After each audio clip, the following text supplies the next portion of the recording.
Yeah. Go get some money, I gotta get me a bag, yeah, that's how I feel every day. Watch me go get it, I think it really is strange if you don't be feeling the same. Running it up, bitch, I be fucking it up, then run it up again. In love with them blues, I'm just trying to get rich, that's what it is. I've been broke before, never again, that's just common sense. Standing on business, I know I'ma go and get it, I don't care where money gets spent. Niggas be talking about killings, shit they ain't never did, just running they lips. Don't wanna deal with them, I'm off of my water, you know how I get. They won't tell you the truth, but bitch, I'ma step and go with my move, yeah. Don't wanna be involved if it don't involve me getting a new check. I'm in love with the money, I'm in love with the money, I'm in love with the money, in love with the money, I'm in love with the money, I'm in love with the money. I've been ballin' like D-Rose, she a little bitch with my cheat code. Fuckin' off, she a free hoe, see my life's G in the green zone. I done came straight from rags to riches, turn that shit up with the baddest bitches. We in the club, throw the cash and get it. We get it back, they bad for business. They gon' think G.O.D. when we come and spray play, you ain't taming the flood. Blood in the water, my hands drippin', whole life, nigga gon' lay where he was. I just really wanna check, niggas gon' wreck, best how I play in the mud. I do really wanna step high net, wet, hit it, J out the buzz. Don't wanna talk on D&D, money bag, yo, no CMG. We finna blow like TNT, cash on the bed of the B&B.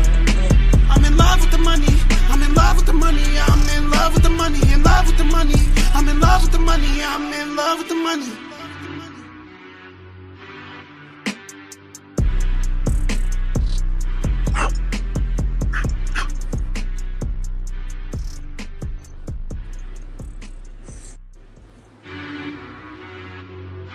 Rock bottle in the track, boy.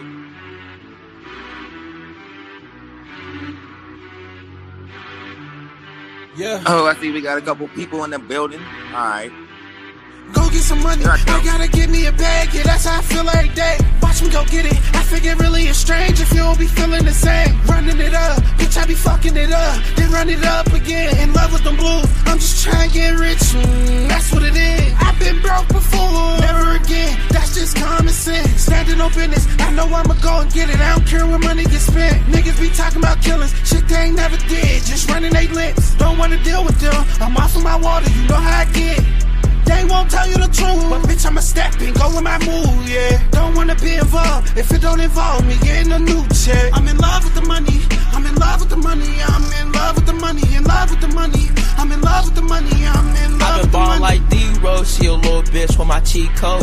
Fuckin' off, she a free hoe, see my life's G in the green zone. I done came straight from rags to riches, turn that shit up with the baddest bitches. We in the club, throw the cash and get it. We get it back, they bad for business. They gon' think G.O.D. when we come and spray play, you ain't taming the flood. Blood in the water, my hands drippin', whole life, nigga gon' lay where he was. I just really wanna check, niggas gon' wreck, best how I play in the mud. I do really wanna step high net, wet, hit it, J out the buzz. Don't wanna talk on D&D, money bag, yo, no CMG. We finna blow like TNT, cash on the bed of the B&B. I'm in love with the money, I'm in love with the money, I'm in love with the money, in love with the money, I'm in love with the money, I'm in love with the money.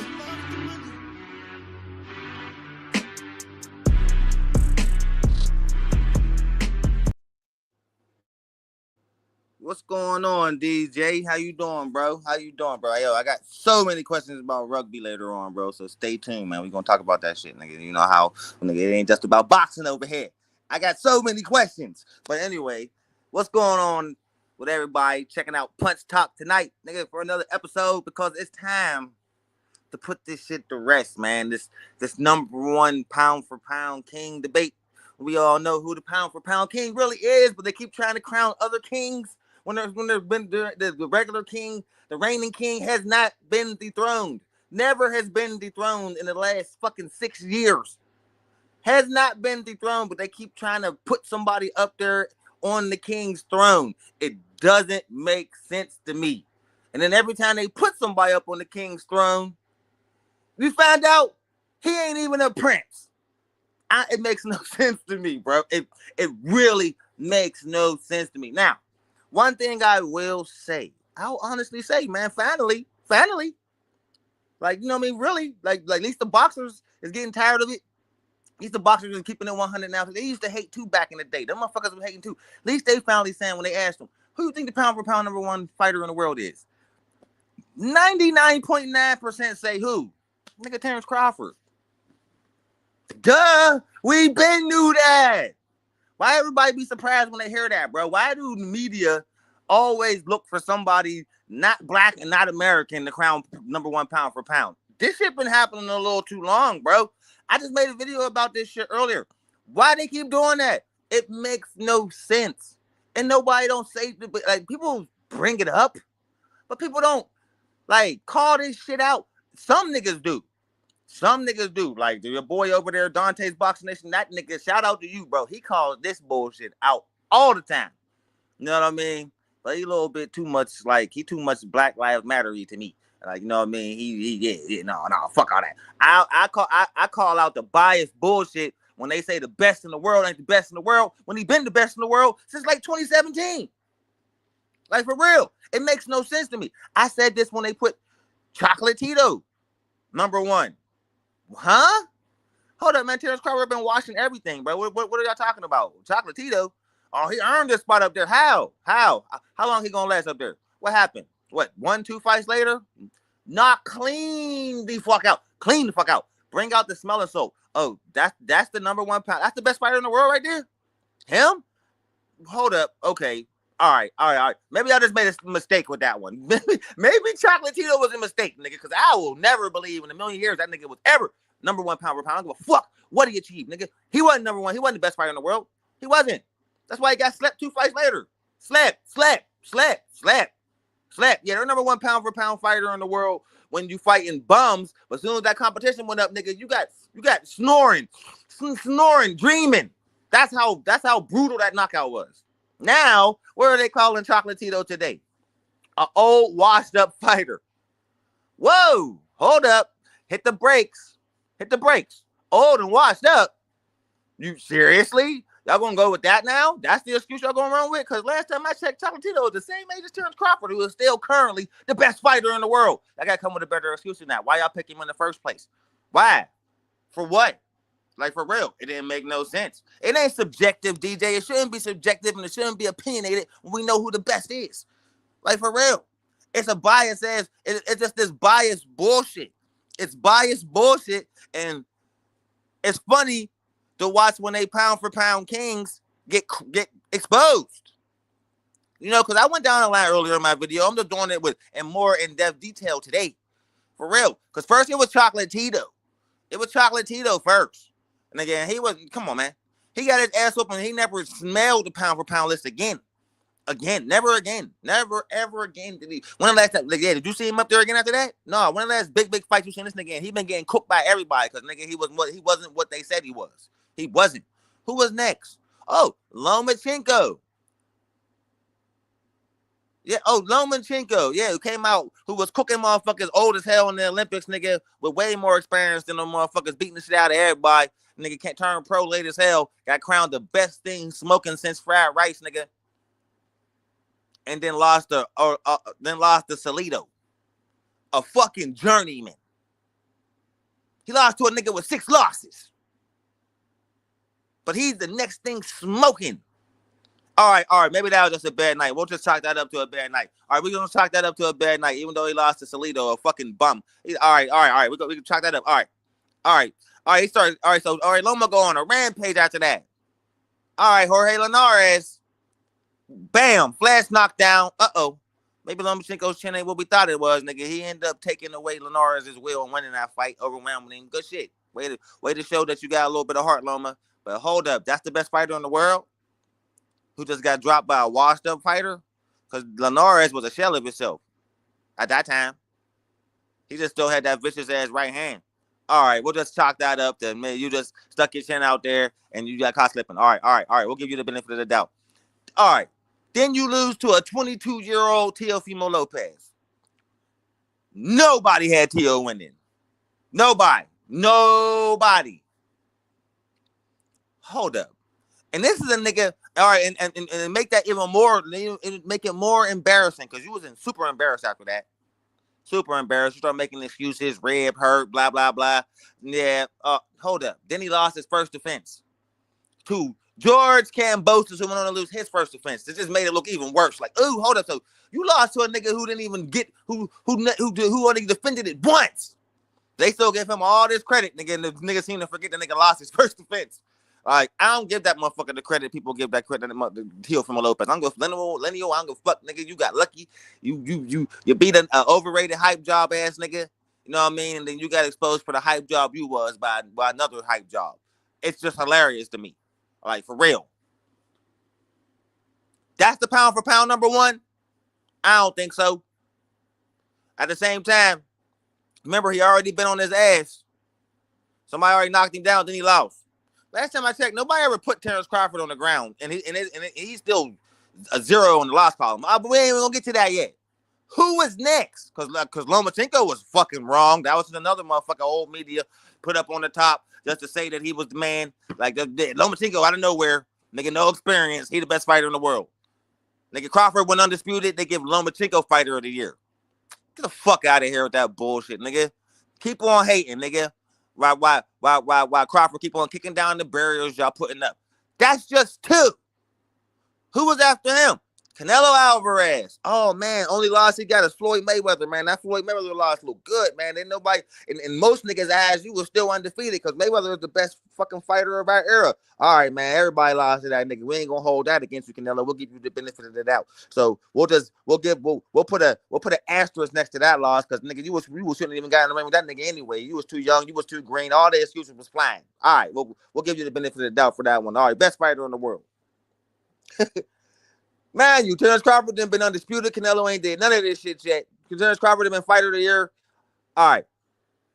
But it's Canelo. Popularity. Yay, King Canelo. Here we go. Canelo move up to 175, beat Sergey Kovalev, washed up ass. Now he get false confidence. Try that shit again with a seasoned champion in his prime. Get cooked. Cooked. Uh-oh. That's 2 losses, Canelo. Can't make no excuses for you this one. Nobody know who the fuck Dimitri Bivol was. Only hardcore boxing fans did. The casuals didn't know who the fuck he was at all. Nobody gave Bivol a chance in hell except for hardcore fans who knew that nigga was way too big and way too skilled. And he was going to whoop your motherfucking ass. We seen it. I seen it. Most niggas seen it. The average hardcores, the casuals might have been fooled by the bullshit, the Canelo hype. But nigga, most hardcores knew like that nigga, he ain't no slouch. Yeah.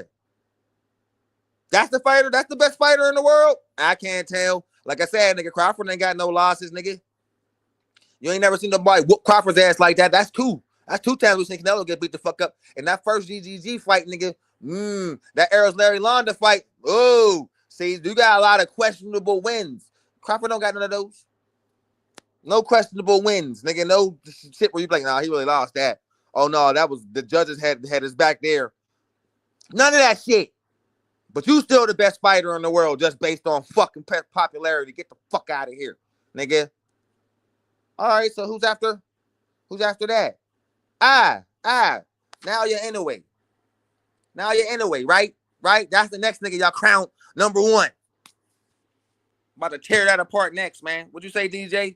Points to debate always seem to be around comparing resumes. We consider their win-loss records, how many titles, how many divisions, activity, quality of opposition, how strong the division is, etc., etc. Again, when you factor all those things in, Crawford's still the best. For real. Like, come on, man. Okay, so let's be honest about it. Let's just be honest about it. Who been consistent at the highest level? Consistency. That's what you left out. DJ. Consistency at the highest level. That means looking as good as you did in every fight as you did in the last fight. No, not one fight where you had where you just look like, damn, man, you barely got out that one. No, one fight where like bro, the nigga, you understand that the Crawford is so fucking great that the one time he didn't knock a nigga out, everybody said, nigga, power ain't translate. Everything start flying. Niggas was so shocked that he ain't knocked Madrimov out. Nigga, all type of shit start getting said. You remember, I don't gotta bring all that shit up. That's how great he is. That when you see something that you don't expect to see from the nigga, you gotta fucking make shit up in your mind to convince yourself that what you seen just now, there had to be a reason for that. Right? He's old, power ain't translating, washed up, all type of shit start coming out from after that Madrimov fight. Shit was hilarious. Some motherfuckers actually thought Madrimov won. This is fucking hilarious to me. They so in a fucking hurry to see the nigga lose. They could try anything. But I digress. Now you're anyway. Oh, they put that motherfucker top dog, fighter of the year, right? Fighter of the year. And then as the competition start going up, anyway, start getting knocked the fuck down. I don't give a fuck that you got up and won. I don't give a fuck about that.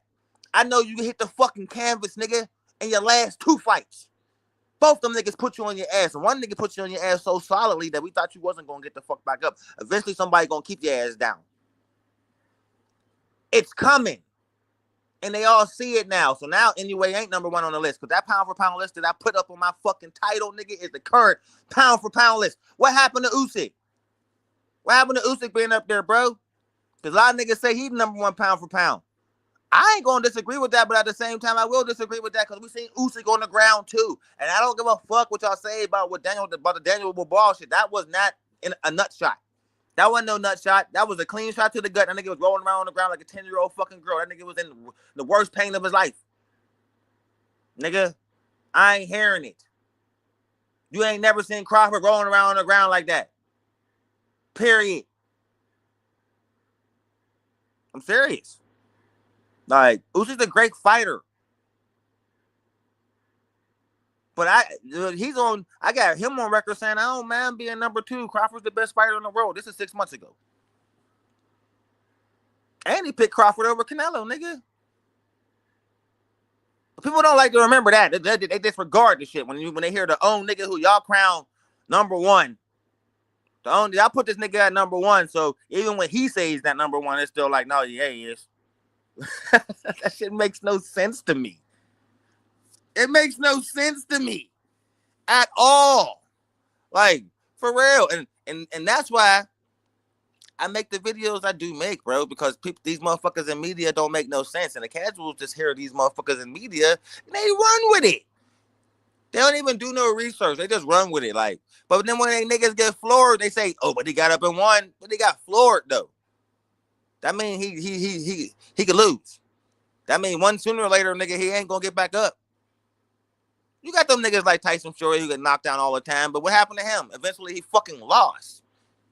That's what happened to niggas like that. Yeah, you tough. Yeah, you got heart, but you get knocked down a lot, nigga. Eventually, somebody gonna keep you down. Like, there ain't one fighter on planet Earth who got knocked down a lot and retired undefeated. Nigga, yeah, right. Nigga, eventually somebody gonna keep your ass down. Am I wrong? Fuck no. That's what's so fucking funny, man. Because a lot of these niggas, and I told you, I'm like, and listen, I think, and I feel that way about a lot of these motherfuckers who they be trying to put up as the top dogs, bro. These niggas are great fighters, but they're not the best fighter. We know who the best fighter is. The best fighter been the best fighter for the last like 6-7 years. It's no surprise. It's no fucking revelation. It's a fact. It's a fact. Consistency. Only thing you can say is been as consistent. And I mean, not get knocked down, not been in no goddamn slugfest, not been in no super close fights. You know what I mean? Not get decisions, nigga, like wins gifted to you by judges. We see a lot of that from y'all self-proclaimed top dogs of the sport, bro. I'm serious. Where other niggas who y'all say ain't nothing, don't deserve to be on the pound for pound list, really should be higher on that bitch. Like, for real. I think niggas like Gervonta Davis and Shakur Stevenson, niggas should be way higher on the list than like 9 and 7. Like, for real, that's just crazy to me. But that's just them motherfuckers. That's how they see it. I don't see it like that. Like, when I do my pound for pound list later, it ain't gonna look nothing like what y'all see on my intro, on my screen, bro. Like, they ain't gonna see that. No, Canelo is not gonna be in my top 5, nigga. Fuck no. And it's gonna piss a lot of y'all off, and I don't give a fuck. He ain't in my top 5, nigga. I got him at 7 at best. 7. Nigga, maybe lower. Straight up. Who the fuck he didn't fight to deserve to be top 3? Get the fuck out of here with that bullshit, bro. That's not consistency. You said quality of opponent, right, DJ? Shouldn't that matter? Well, judging by quality of opponent, he should drop down a few notches in my book. Same with now, anyway, nigga, your last 2 opponents then put you on your ass. How the fuck you number 2? You're going down. Like, straight up. Them niggas don't deserve to be up there. They ain't look fantastic in their last fights. What you gonna say? Oh, Crawford didn't look great in his last? Yes, he did. Go watch it again. You was just the first time you watched it, you was just so foaming at the mouth to see the nigga lose. You wasn't paying no attention. You was just looking at Madrimov. Go watch it again and watch the work Bud was doing to that motherfucker. They just asked Madrimov a couple days ago, nigga, who's the best fighter in the world to you? Usyk or Crawford? You know what he said? Crawford. He said that motherfucker is the smartest fighter I ever fought. The nigga's mind is crazy, and he can switch. That was a tough challenge for me. That was facts. Y'all don't hear stuff like that, though. I go right over y'all head. All right, straight up. I don't know why you niggas keep on trying to crown these motherfuckers from overseas and motherfuckers from other countries over the top fighter. Why? Because he's black and American? Seem to be on the reason I could think of, because he's better than everybody I just named. He's more skilled. He's smarter. He got better footwork. Everything. Better chin, because nigga, you ain't never seen him on the ground. You seen him hurt twice, but everybody get hurt in boxing. That's not no surprise. But you ever seen him on the fucking ground? Have you? Everybody I named on that list, nigga, been on the ground. I'm just saying. That should be put on the list too, right? Shouldn't they judge that? Huh? Shouldn't punch resistance be on the list then? Huh? How many times you got floored? Shouldn't that judge? If you got floored in your last fight, shouldn't you lose points on your pound for pound rating? Is there a rating to this shit? Maybe they need to add a rating to that shit. Start them at 100 and then start declining shit, nigga, judging by what these motherfuckers are doing in their fights. How the fuck did this list work? Like, that's why I don't pay no attention to what the media say for a pound for pound list, nigga. I just make my own. Straight up. What up, Boxing Kangaroo? How you doing, brother? Because it's killing me that they keep on trying to put these motherfuckers above the pound for pound king when he been the pound for pound king. I mean, been since like 2017. Like undisputedly, like the throne is his. You can't kick a king off the throne, nigga, if he's still unbeatable. And Crawford is still unbeatable. Unbeatable. Now you anyway look beatable in his last fight. Usyk didn't. But the Daniel Dubois fight, he looked beatable. Like, you know what I mean? Usyk is tight, though. That's what I say. I'm not mad at he being number 2. He's not mad at being number 2. He said it himself, man. Crawford's number 1. I don't mind being number 2. Like, that's all right. 2's cool. 2 ain't bad. But nigga, even he know, like, yeah, the best fighter. Come on, man. The most consistent fighter. The consistent at the highest level. That's the number 1 thing I judge pound for pound. Best. You the best fighter in the world. Why was Floyd Mayweather the best fighter in the world? Because that nigga fought at a consistent level. Consistently. Besides Marcos Maidana, did he have a tough fight? And what did he do to Maidana in the rematch? Made him look like he made everybody else look. Consistency. Now Terrence Crawford so Madrimov didn't get put on the ground because he kept a different distance, showed great patience, nigga, and that herky, that fainting shit was crazy. All right. So he didn't get put on the ground, but after that, he wore sunglasses for the next 2 weeks. But he won. Come on, man. Make it make sense. Crawford get a couple nice shots landed on him because nobody ain't never used to that, seeing niggas land shots like that on him. Nigga, I gotta get a taste for what this power is at 54. Most niggas can move up track, go up there and let me see what this is about up here. He ain't get one of them hard shots from Madrimov and go on his bicycle. No, he came right back at him. Oh, but I ain't see that. I was just too focused on just hoping he lose. Oh, no. Crawford did knock him out. He lost. Did you see Eddie Hearn's perping ass up there capping like a motherfucker? Oh, that was a draw. These judges, get the fuck out of here, man. He lost, nigga. Like, stop the bullshit, man. Y'all just want to see this nigga lose so bad. I come up with any fucking excuse. I just dying to put anybody above him on the pound for pound list, but everybody I put above him end up getting exposed in some way. In some way. And as like I said, the most hilarious one of all, you know what I mean, was Chocolate Tito. How the fuck y'all got Chocolate Tito over Terrence Crawford? Chocolate Tito was #1 pound for pound for fucking a month. Then he got knocked the fuck out. He looked dead in the ring, nigga. Did you watch the video I put up earlier? You see that picture of Chocolate Tito? You see him? He looked like he was about to get up like the Undertaker, nigga. That nigga was stretched in the ring, nigga. He looked like he was about his soul was about to leave his body, nigga. That's how brutal that knockout was. That's the best fighter in the world who got knocked out like that. Man, quit playing with me. Straight up, man. It's funny. It seems like every time y'all put these niggas at #1, anyway, #1 fighter of the year, he start getting dropped. I don't go fuck he won, nigga. He start getting put on his ass, nigga. Nero punched him so hard, my TV shook, nigga. That motherfucker was rolling around on the ground like, oh shit, I gotta get my fucking composure.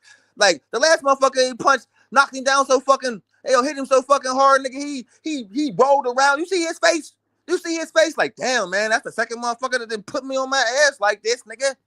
I better quit playing with these niggas. He in there getting overconfident as fuck because everybody calling him a monster and saying he the best in the world. Went in there and got his ass dropped in back-to-back fights. Get the fuck out of here, nigga. He ain't showing no discipline. He ain't showing the skills, the poise, the smarts, or the IQ, or the footwork of a Terrence Crawford. Quit playing with me.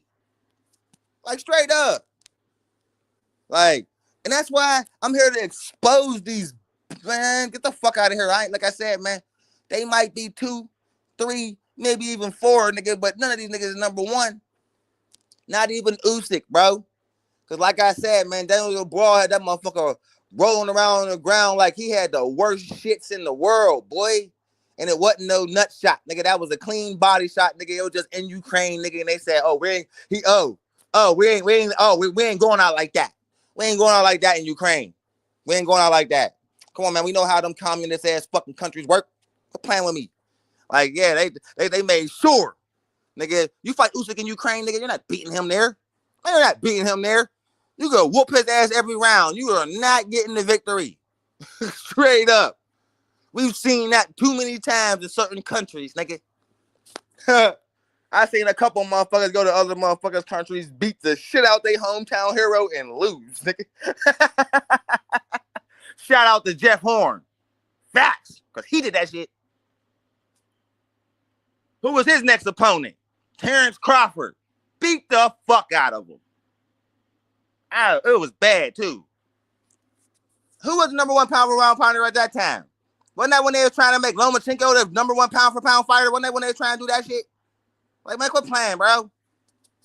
Lomachenko, best fighter in the world. How long was he up there? How long was Lomachenko #1? Shit, a month? Before he lost to T.O.? Got dropped by Lil Nas and lost to T.O. Come on, man. These niggas ain't what they say they is, bro. Oh, because he built some credibility beating up on 18-year-olds in the Olympics for years. Get the fuck out of here, nigga. I know what these niggas really are. Straight up. I know what these niggas really are. They good fighters, nigga, but they ain't the best in the world. We know what the best in the world look like. Terrence Bud Crawford. Yeah. Like, you see how he showed up? You can see how he showed up in that super fight against Spence, nigga. Nope. Like, bro. Do you know how many of my friends called me like, who the fuck is Terrence Crawford? Nigga, I haven't built a whole fucking YouTube channel off him. You didn't know me for years. How the fuck dare you ask me that question when I've been telling you for fucking months this was going to happen? That's the best fighter I ever seen. Nigga, I've been telling you that. That's how fucking casuals are. They're dumb. It is dumb. Spencer gonna win. Spencer gonna win. Spencer gonna win. Spencer gonna win. You sure? Hell yeah. Bud ain't strong enough. He ain't fought nobody. He could just take what Spence give him. That echo a lot of the same bullshit pandering ass YouTubers and shit was saying, right? Celebrities are saying, right? I'm like, you just listening to them. You ain't never go watch Terrence Crawford fight. Why? Spence is that guy. Oh, you about to be crying like the rest of Spence fans. What? Nigga, you saying whatever you want, Punch. All right. Fight happened. These niggas' jaws is on the floor. That was the greatest performance I ever seen by a fighter. Terrence Crawford is the best fighter I ever seen. Nigga, I've been telling you that forever, nigga. I just keep eating that crow. How it tastes. I've been doing that to niggas. You know how much money I done made off Terrence Crawford? I've been doing that to niggas for years.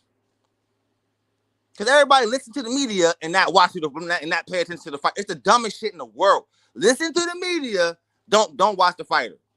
Listen to the media, listen to my favorite celebrity, don't watch the fighter. Don't research his opponent at all. Just go with what he say. Was you fucking crazy, bro? What world are we living in today? What world are we living in? Like, it's hilarious.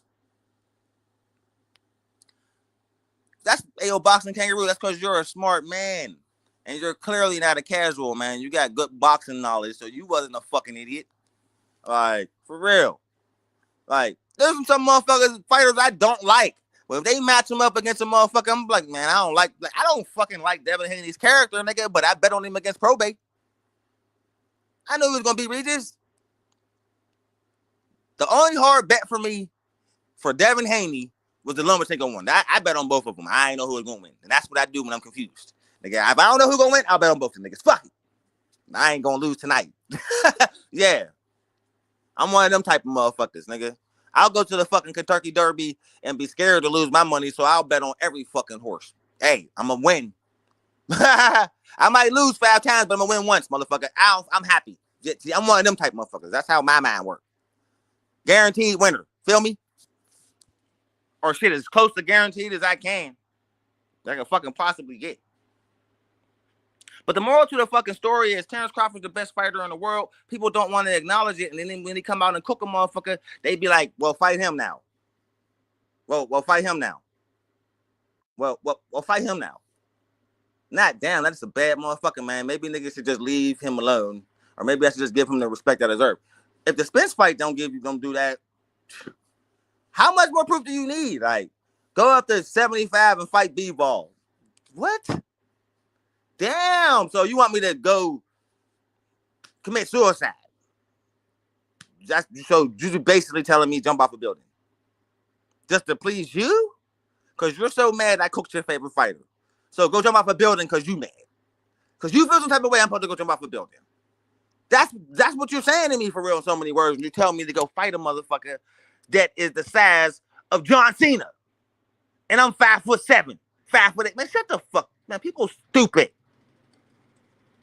And I figured out the formula too, DJ. That's why I be having that intro in the beginning, yo. I realized that after 3 minutes, you can say what the fuck you want on YouTube. They don't censor you. If you start talking shit, I got a warning about that, talking shit before 3 minutes and swearing too much. So, but if you wait a certain amount of time, it don't censor you. Ain't that stupid? So what do I do? What do I think to do?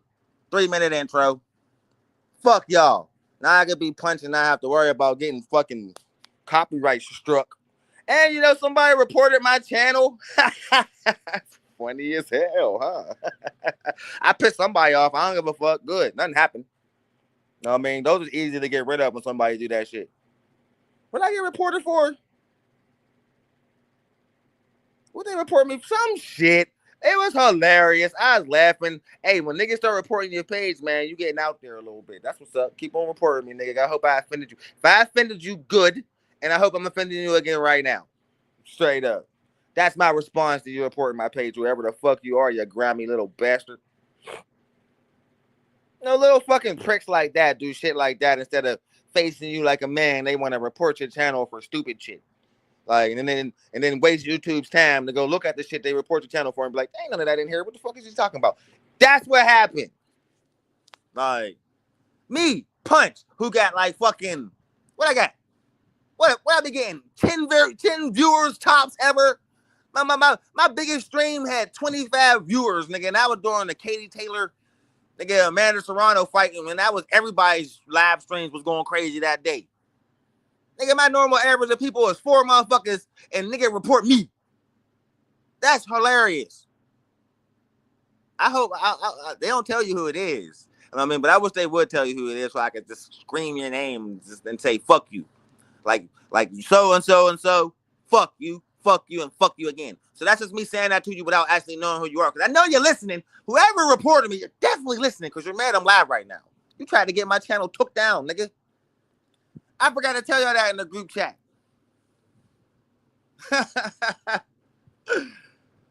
For real. No, 3 minutes is kind of, it's not too long, But I can do it. That's why I'm like, man, all I gotta do is let my intro song play twice, and that's family right there, man. That's my brother-in-law, my nephew, man. Bars.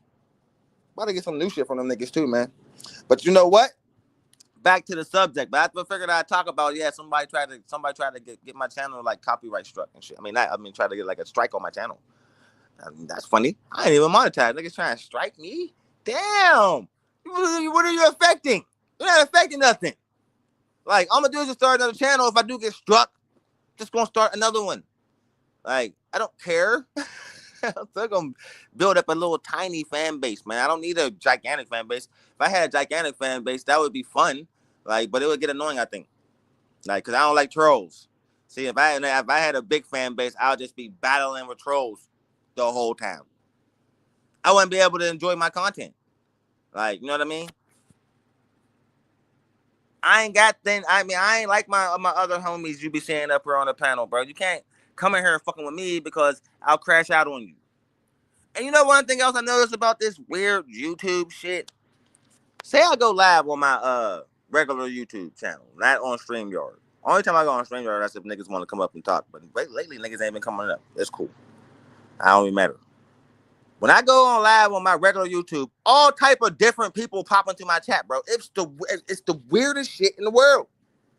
Like, people who never come say what's up to me, like the subscribers and shit, on like StreamYard, always come say what's up every time I go live on regular YouTube. It's like it talks to two different people, bro. It's so fucking weird. I don't understand how this shit works. It seems like the best way to really break through the YouTube algorithm is to go live from your channel. But here's the problem with that. You can only bring one nigga in.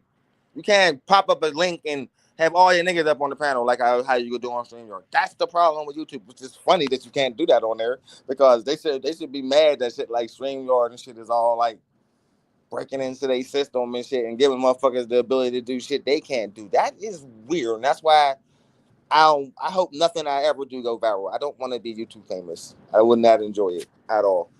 It probably wouldn't last long with me because I would crash the fuck out on somebody and get banned anyway.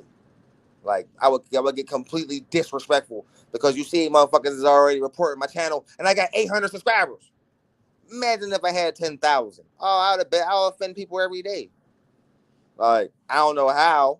I don't know why. All I'm saying is your favorite fighter is trash and they ain't better than Crawford. That's not a lie. That's not a lie. It ain't my fault you're a Nalia Anyway fan. It ain't my fault you're a Usyk fan. It ain't my fault you're a fucking Canelo fan. It ain't my fault you was one of them niggas who actually believed Chocolate Tito deserved to be number one pound for pound. Fuck out of here. Nigga, them niggas was never what everybody said they was. But what media tell you them niggas are, they're not. Because they get exposed later on every time. As soon as they put one of these niggas up at the pound for pound list, they get exposed. If Usyk lose on Saturday, I'ma fucking die. I'ma die. It seems like that's what happened when you keep trying to put a king, crown a new king, and the reigning king is still standing. Nigga, how do you crown a new king when the reigning king is still standing strong as ever? How do you crown a new king? That's why I say y'all think these niggas is kings and they ain't even fucking princes, nigga. Maybe one of them's a prince. We'll say Usyk is the prince because he's doing great things right now. Like, but Canelo been fighting nothing but bums. Anyway, got put on his ass his last two fights. Like, come on, man. How are these niggas number one? I mean, I'm just saying. Okay, Crawford didn't knock Madrimov out, but he still whooped his ass every round. Won every single round. Unanimous decision. Niggas said it was a draw. This is how bad they want to see the nigga lose, bro. Like, it's hilarious. And then when they don't get that, nigga, they want to fight motherfuckers like Dimitri Bivol. It's like, what? Damn, Canelo, go up the light heavyweight. Y'all, so just go commit suicide to make you. It's the dumbest shit in the world, bro. This is the shit in boxing that don't entertain. I just laugh at them motherfuckers and clown them when their favorite fighter lose. But when people start doing it, when media start doing this shit again, Usyk is the best thing smoking. Usyk. Bro.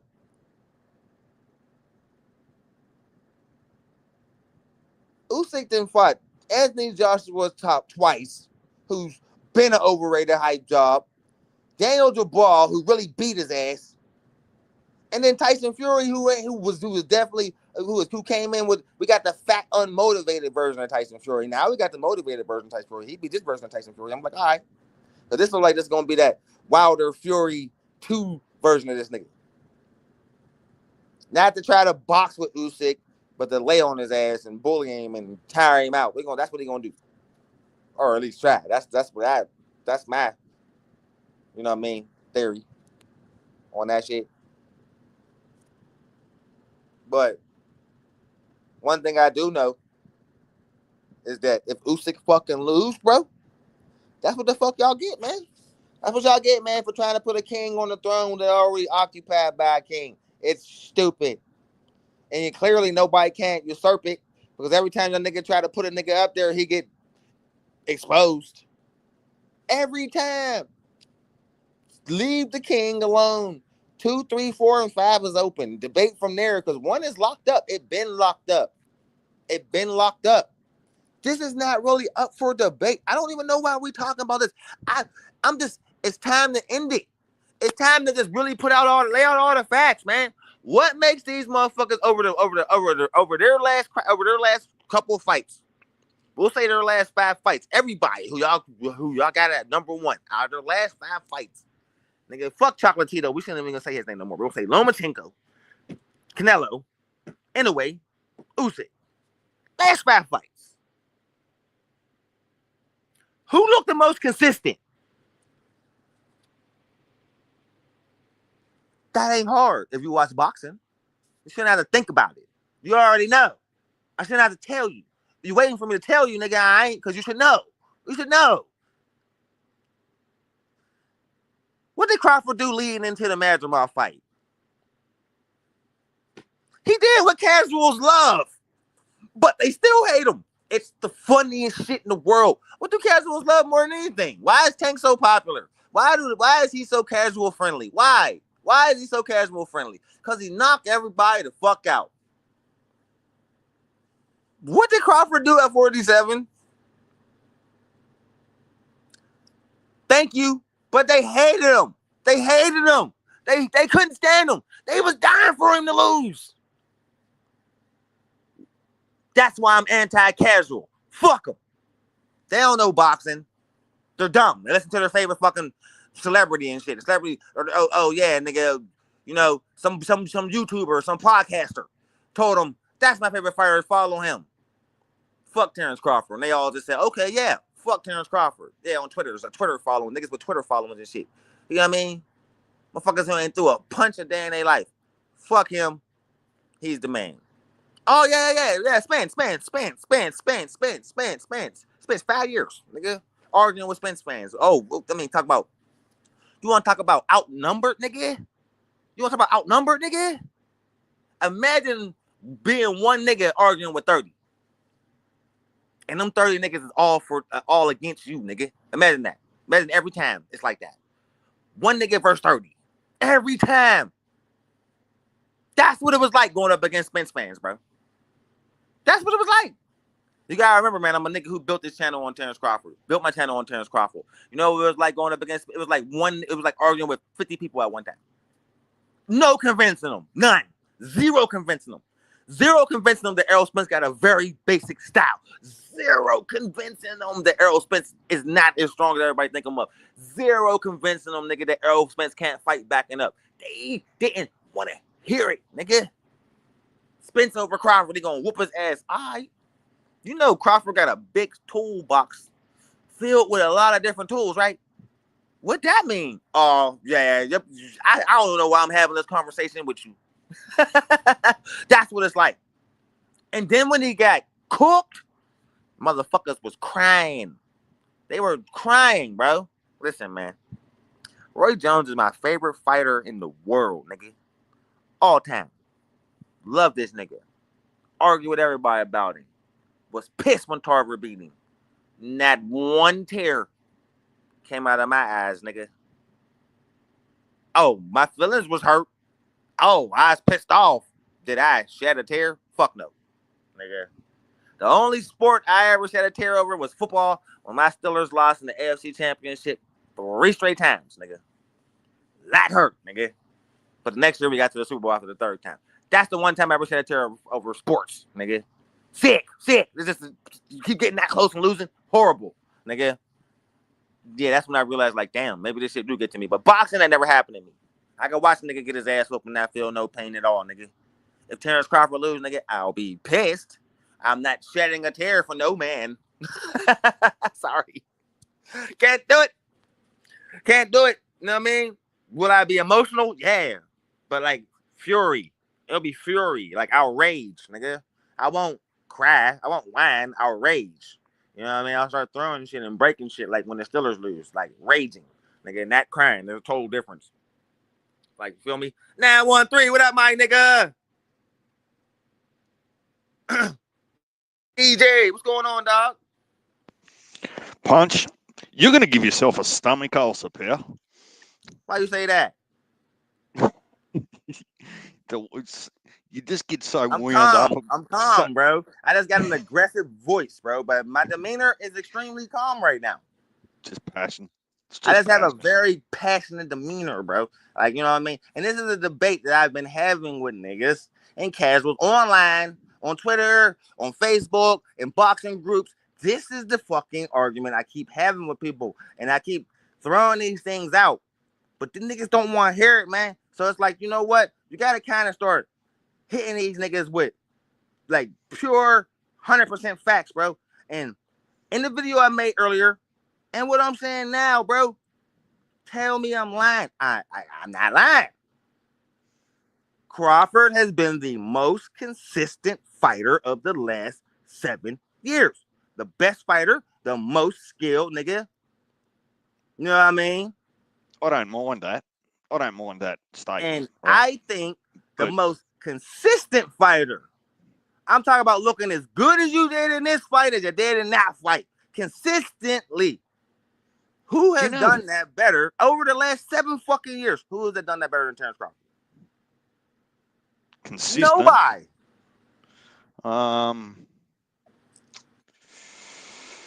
See, this is the problem I have, not the problem you have, or not the problem that everyone else has, right? This is one of the challenges I have, is comparing divisions to divisions and comparing even 5-year generations to the 5 years before it, because the boxing landscape was a little bit differently.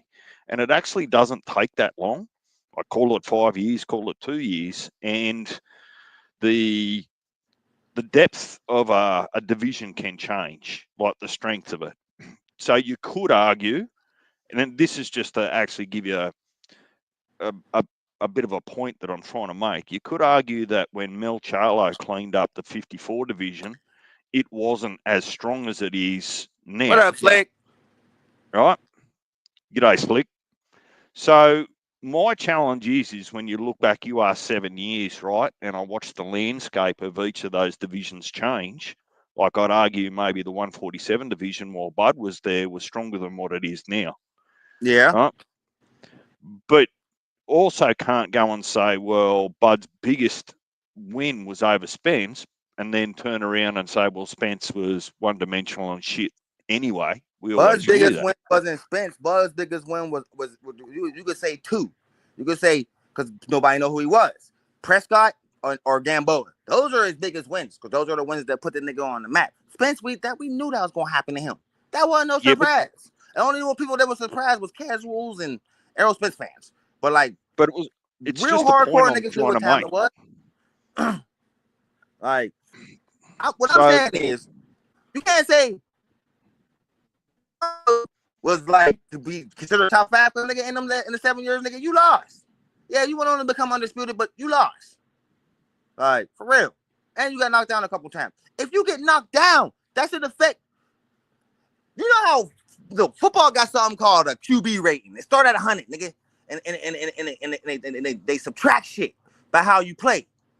Why ain't they got something like that for the pound for pound list? Well, let's make it, because no one else wants to, or no one else wants to agree on it. If you want to make a real pound for pound list, I see no better way.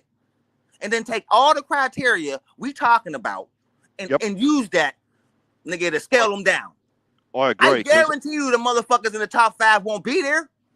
Well, the other thing for me is that activity has to play. If you're not being active for the last 2 or 3 years, how can you still be at the top of that list? Because you're almost an inactive fighter after that long. So you can't be pound for pound if you're inactive. That's just one of the Again, things. So that's the wonderful and annoying chaos of boxing. It's great in one aspect because you're so fucking tight, nobody want to fight you. It's bad in the aspect that you only get to fight once or twice a year because nobody want to fight you. And let's sit here and not act like motherfuckers wasn't ducking the fuck out Terrence Crawford, bro. They were. no, but listen to what I was saying. And that's 2 to 3 another reason why he years. should be number one. I'm not arguing about it. Who's running from anyway? Who the fuck was running from Chocolatito? Nigga, everybody want to fight Canelo. Everybody wants to fight Usyk, bro. Nobody's running from these niggas. Niggas didn't want no smoke with Terrence Crawford. None. Well, everyone wants Canelo because they want the bag. I'm just saying. I won't say everyone. Yeah, but he's the best fighter in the world. Even if they wanted the bag, bro, everybody wasn't super excited to get in the ring with Floyd Mayweather, nigga. They knew it was gonna happen to him. Oh yeah, I'm about to get a good payday, but I'm also about to get fucking embarrassed, bro. Like, shout out to 913. Like you said, fighters' pride is bro, it's fragile, nigga. I don't give a fuck how much money I'm making, nigga. All right, I don't want to get beat the fuck up in front of 60,000 people, dog. Millions of people just watching me get beat the fuck up, bro. I don't give a fuck about that. The money gonna make me feel a little bit better, but nigga, my psycho gonna be fucked up for a long time, nigga. Well, I like how people turn around and say, well, I'm pound for pound, right? Self-proclaimed pound for pound. Maybe not number one, but, top 10, whatever it is. And then the next week they knock back a fight because of, in inverted commas, money. Well, if you were the best fighter in your division or the best fighter in the world, it wouldn't have bothered you. It should have been an easy night to go and earn that 1.5 million. But you wanted 6. Like, so you ain't either never back heard, yourself. What I will say about these top guys who people say are number one. You'll never hear them say some of the shit you do here, like, oh, I got to get up for my opponent, or, oh, maybe I outgrew this weight class, or, oh, I heard a rib in that fight, or, hey, my wrist was broke. Man, I don't give a fuck about none of that, nigga. You chose to sign on for the fight and you chose to go in there and fight. Don't make excuses now that you had a horrible fucking fight. We've had that from a couple of these motherfuckers who they say it's top dogs. We ain't never had that from Terrence Crawford, but everybody still want to hate on him. Well, build a list. Build the list of all the qualifications so that people I'm just like putting me. it into the fucking debate, bro. I'm just sick of this shit that every time, nigga, we know who the clear pound for pound king is. Here come old media coming in, trying to fucking make a motherfucker another overseas dude the pound for pound king. He's not. But it's never I'm tired of it, bro. And they've been doing it for years, and not enough people call this bullshit out, bro. And what's the reason? What's there not to like about the nigga, bro? Okay, he don't do 1,000 interviews. He's not super disrespectful to motherfuckers. Oh, he ain't no massive draw. Like, what's there not to like, though? I actually just think it comes down to popularity, who they like the most. If they're going to split hairs. On the world, everything he got. You know what I mean? Flying his cash and shit, wearing tight-ass fucking jeans and dancing and shaking his ass like a fucking female. Oh, we don't like you. Wearing purses and shit. No, we don't like you. You know what I'm saying, bro? That's just annoying to me. Like, that's just annoying to me, bro. But you want to big up Errol Spencer's stupid-ass nigga getting fat as fuck, milking cows and shit. Get the fuck out of here, bro. Milking cows? Yeah. Watch the documentary. Watch any interview with Errol Spencer. That motherfucker on a farm, you know, riding horses and shit. Like, nigga, the fuck are you doing? Like fucking the one football player. Fucking black ass cowboy and shit. That never made sense to me either. But my point is, they always trying to put up a non-American white motherfucker, Chinese motherfucker, Mexican motherfucker up above the black fighter. And I'm tired of it. When none of these niggas are as skilled, man. Anyway's not as skilled as Crawford. Canelo's not as skilled as Crawford. Usyk's not as skilled as Crawford. And Chocolatito wasn't fucking as skilled as Crawford. Neither was Lomachenko. I'm tired of it, bro. And every one of these motherfuckers I just named either got knocked the fuck out, lost, or got floored before. You ain't never seen none of that from Crawford. So how are they number one? And some of these niggas, they had close-ass fights. Nigga, draws, and a couple niggas, and one of these niggas got gifted a win. And Usyk really lost to Dubois, bro. Come on, man. Let's make it make sense. But he was in Ukraine. You're not losing. He's not losing in Ukraine, nigga. Never. Never. They robbing anybody. What I'm hearing, Punch, is you might be just arguing with people who just like the argument rather than the common sense behind This it. is the same argument I've been having for like the last fucking 5 years, bro. It's like, why do y'all keep doing it? And it's like, okay, well, y'all want to keep doing it. Well, let's compare. Let's take all the criteria that they say make the pound for pound list. All right. And then I'm gonna put my criteria with it. And now let's see. Maybe it'll make sense. It don't. Because all the parameters I just laid out, that shit didn't happen to Crawford. I don't give a fuck about how he didn't knock out Jamal. He still beat his ass every single round. Did anyway just do that in his last fight? Did he win every single round, or was he touching canvas? No, I reckon. It was the fight before his last one, wasn't it, Punch? Because he got knocked down in his last fight too. Nero knocked him down, and the dude he just fought knocked him down. They both knocked him down. Like, the point is, nigga, you the monster. You the best fighter in the world, nigga. Why are you on canvas, motherfucker? That's what I'm talking about, bro. All right. And he's been getting dropped more frequently. And all I'm saying, and I said this earlier, if we get in there with the dude MJ gonna sleep anyway, nigga. And I'm gonna laugh when it happens. And if Usyk lose on Saturday, tomorrow, if Usyk lose, oh, nigga, this is what you get for keep trying to crown a king when there's already a king up there, bro. I'm gonna keep saying that. But like I said, is there anything you seen? Let me ask you a question, DJ. Is there anything you seen from Terrence Crawford that made you think he's not pound for pound number one?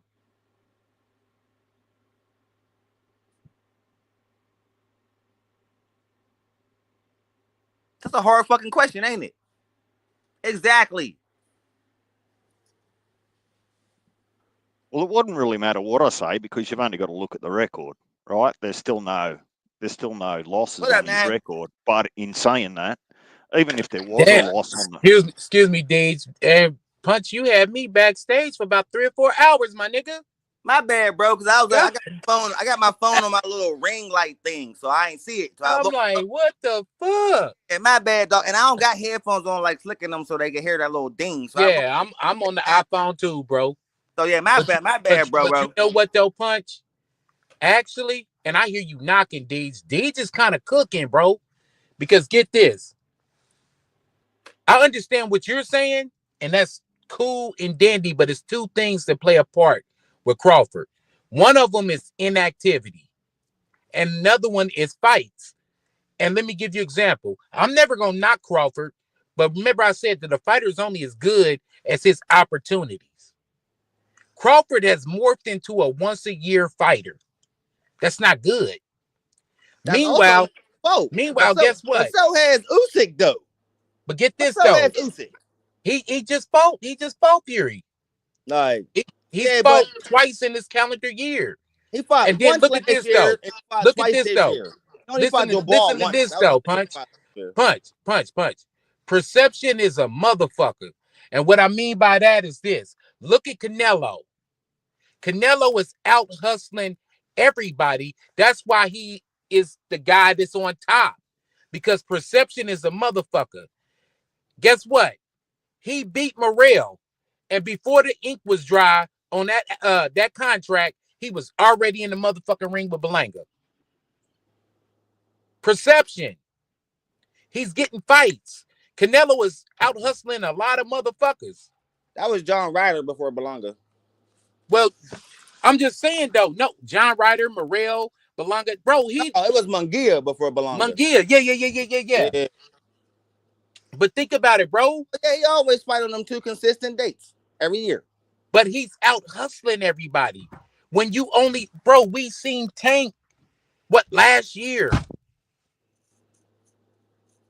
We seen Crawford this year, but shit, before that, he ain't fought this year. We seen Tank this year. He fought Martin this year in April.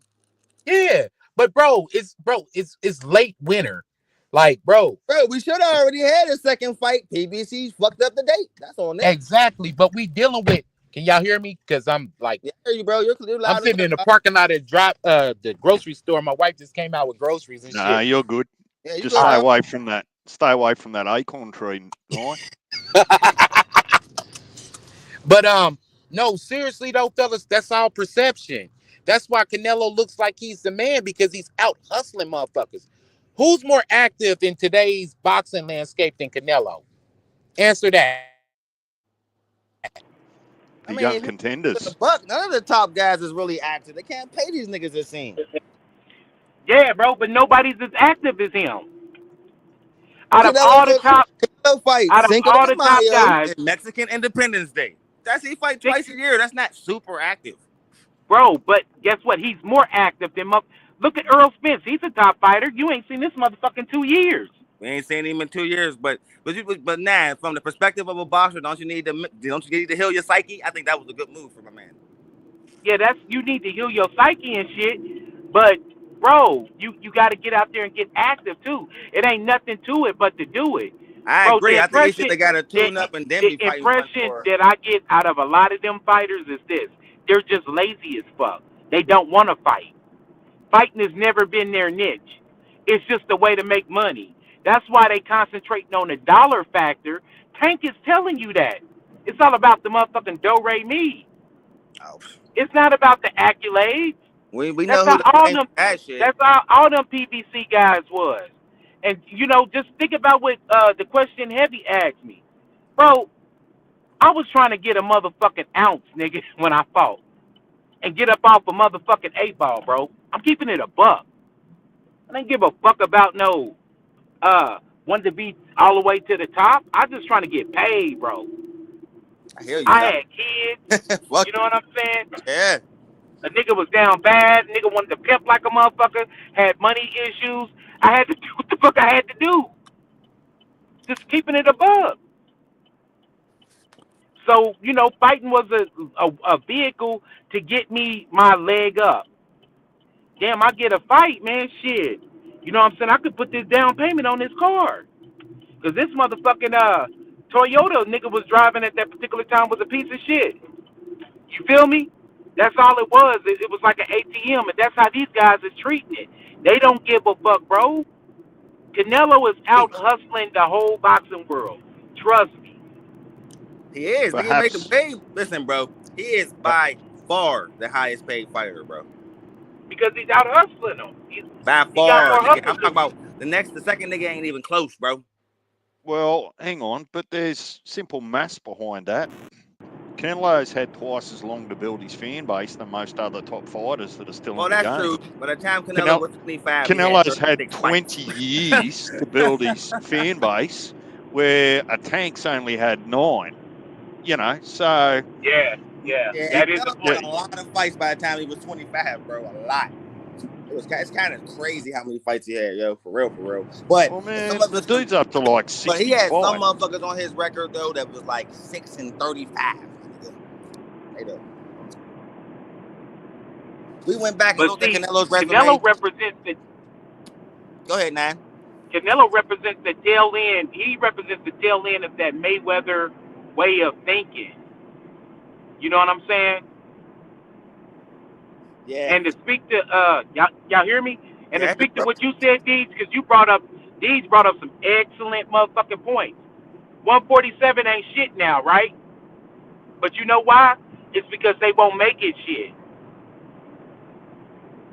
For some reason, Boots cannot make a big fight. Well, that's because they trumped that nigga the phenom, but nigga, we all know he ain't. He ain't no phenom. Where when it was Crawford, Sean Porter, Keith Thurman, Errol Spence, nigga, you know what I mean, Amir Khan, nigga, that's when it was like Mean Machine. It's like, damn. All right. I also think that I also think that Boots might be a little bit of a victim of circumstance. He went across the matchroom, and this was the first years with Eddie, and Eddie's stable's been copping an absolute flogging all year. Yeah. So Eddie might not downward spiral. He might not want to put one of his stars in the ring and just compound the problem. But see, this is the thing, though. I'm keeping it above. Eddie said in that interview exactly what I've been saying. Hey, y'all, maybe these guys ain't as good as y'all think they are. It ain't no way in hell. Been saying that, my nigga. Been saying that. I've been saying that. Bro, it ain't no way in hell you as a kid, I was watching Ray Leonard, Tommy Hearns, Duran. And then as a young adult, you know what I mean? I was watching Sweet Pete Whitaker and Roy Jones Jr. Bro, you can't tell me you ain't got. It ain't nothing out there like that. No, there ain't nothing out there like that. Like Roy Jones. Bro, we watched James Toney. Bro, it ain't nothing out there like that. See, James Toney, Sergio Martinez, Shane Mosley. There was some tight niggas, man. And like Zab Judah, yeah, them niggas is gone. To be Man, young. listen. Man, to be young. Mike Tyson. You fast forward, a lot of niggas don't understand the mystique you of Mike get a Tyson. time machine and you take Crawford, Spence, Keith Thurman, and whoever the fuck else at 147 and put them back there. They all get knocked the fuck out. All of them. I would like to see some of them matchups, bro. That'd be very interesting. They wouldn't. Because them dudes, I don't think these niggas ain't as tough as those guys was. Those guys not, and they not as sharp as them dudes. They sharpened their swords stay sharpened. Because guess what? At the very least, motherfuckers was fighting 3 or 4 times a motherfucking year. You still got some pretty good value let's in say amongst this there, though, man. Darwin. Let's keep it 100. Let's just really keep this shit 100. If they was making back then what these niggas is making today, I don't think they've been fighting as much either, though. Really? But that's 2 totally different subjects. That's 2 totally different I'm just subjects. saying, We're talking about skills. I know that falls into the hold on, bro. NFL niggas wasn't making what the niggas today making. Same thing. I know, but I'm just But we talking about skills. We not talking about money. We talking about skills. We not talking about money. Come on, man. That's all. That was naturally the end end goal for most of the boxers then too, to get that bag, nigga. Okay, let's put like this: early 2000s, late 90s. Winky Wright, Shane Mosley, Oscar De La Hoya, Phoenix Trinidad. Name me one motherfucker at 154 or 147 who could beat them. Any of them. Oh man, I think Bud could beat Trinidad. De La Hoya would have been a problem. I thought Trinidad was overrated, nigga, and I was happy as hell when I watched Winky Wright whoop his ass, nigga. I won so much money. He didn't even beat De La Hoya. De La Hoya took his foot off the gas. You know that. Stop it. Stop giving him that. He get too much credit for that win. Hey, Tito was a beast, though. I ain't saying he wasn't a beast. I'm saying he was kind of overrated, nigga. Because every big fight he had after De La Hoya, he lost, nigga. I don't think there's nobody out there that could even beat a prime Miguel Cotto.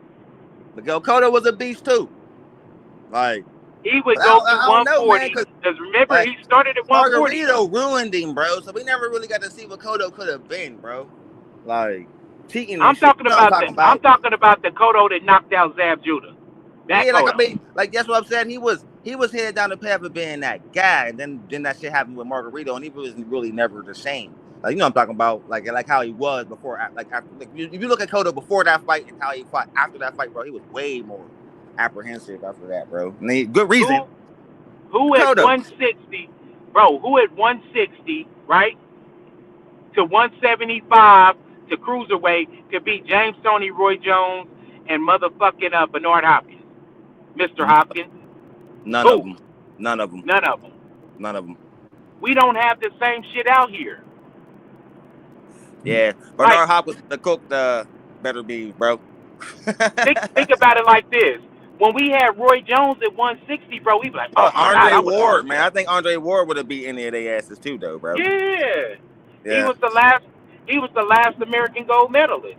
Yeah, think about that. A lot of niggas but see, his career could have been more too, but a lot of niggas ducked him, bro. Some niggas just be scared of you. That's why I don't get mad when they don't get a lot of fights, because some niggas it's hard to get them because niggas don't want to fight them. Andre Ward went through that too. Bad promotional company, like bad business moves. You know, he had a lot of promotion. He had promotional issues too. It was hard for him to get fights. So that's why he joined that Super 6, nigga. Like, cause that's what I'm trying to, bro. That's what I'm trying to get to tell you though. When we seen Roy Jones, we be like, oh my god. Or Bernard Hopkins, I would have loved to seen him against Marvin Hagler. It's no debate. Dude, Roy Jones would whoop anybody at 160 to motherfucking cruiserweight. I would like to see Ray Leonard. You can make dream fights like that. That would have been fun. Yeah, but that was another one though. But I'm talking about like Pretty Boy Floyd, not Money Made. That nigga would. That was a different era. I'm talking about the guys today, bro. The guys today. Would you want to see Boots? Who do you got Boots against Ray Leonard? Come on, man. That's easy work for Ray. Ray was a gold medalist, nigga.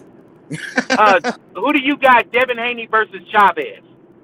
See what I'm Ooh. saying? He would walk Haney right down and put him to sleep. Exactly, bro. Shakur versus That Shakur tenacity, versus Haney wouldn't have wouldn't knew what to do with that, bro. Shit. Shakur versus Durant. Ooh. I don't know. See, that Shador versus Durant, that's similar to Sugar Ray versus Durant, bro. No, it ain't. No, it The ain't. style. Sugar Ray. Take Take away the can bounce punch. back shit. Like, well, Sugar Ray. Sugar Ray. I'm gonna say this. Yeah, Shakur don't hit as hard as Sugar Ray did. Sugar Ray did have power. Exactly. He definitely had So power. think if you can't hurt Durant like a Tommy Hearns hurt him, or stun him like a Marvin Hagler or a Ray Leonard, man, Durant is gonna disrespect you and walk full steam ahead. I would like There's that. That would be a strong test for Shakur Stevenson. I would give the edge to Durant, but I wouldn't be surprised if he made Shakur dig down, bro. And we see what we would get to see what he's really made of against a nigga like that. There ain't a nigga like that in today's boxing that can push him like that. What I'm saying is this: there's very few, if any, that can match up to the old timers, and that's my comparison. If I don't have no dream matches nowadays, because I know these kids would get slaughtered. Dude, we talk about. We can only speculate. Because there's a couple dogs up in today's era. There's a few that could probably get it on with these niggas, with them niggas. A few. Like, not all, but there's a couple. DJ. Yeah, DJ. Yeah, bro. Who's your fighter right now at 140? Hang on. Hold up. Say that again now. You broke up. Who's your favorite fighter right now at 140? Probably. I don't like none of them niggas. Catterall or El Rayo? Catterall or El Rayo, right? That's dope. You said right? favorite. You said favorite, not best. So let's be clear. Who do you think is the best at 140 right now?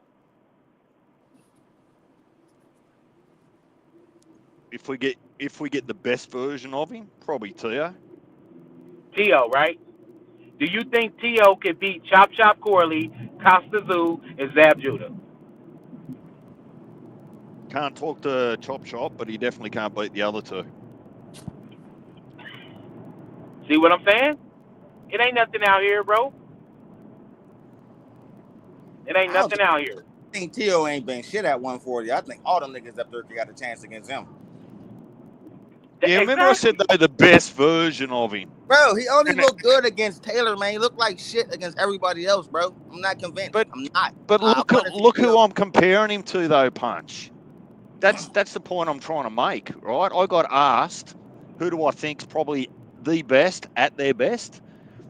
I don't have full faith in any of the other title holders, to be honest. Definitely not Devin, too, champion in recess. I would hate to say this, man. As I say, I hate to say it. But I think that Paro would give. I think that Hitchens would give T.O. problems. I think that and I think that motherfucker and that I ain't gonna cap, bro. I'll start watching that dude. That dude Puelo. That dude ain't no joke. That's a nigga that beat Gary Antoine, bro. That dude is nice, bro. I think he problems too. The point is, grab your three favorite, right? Your three favorite are the three who you perceive as the best, right? My three favorite would be Tio, Ryan Garcia, and Hitchens.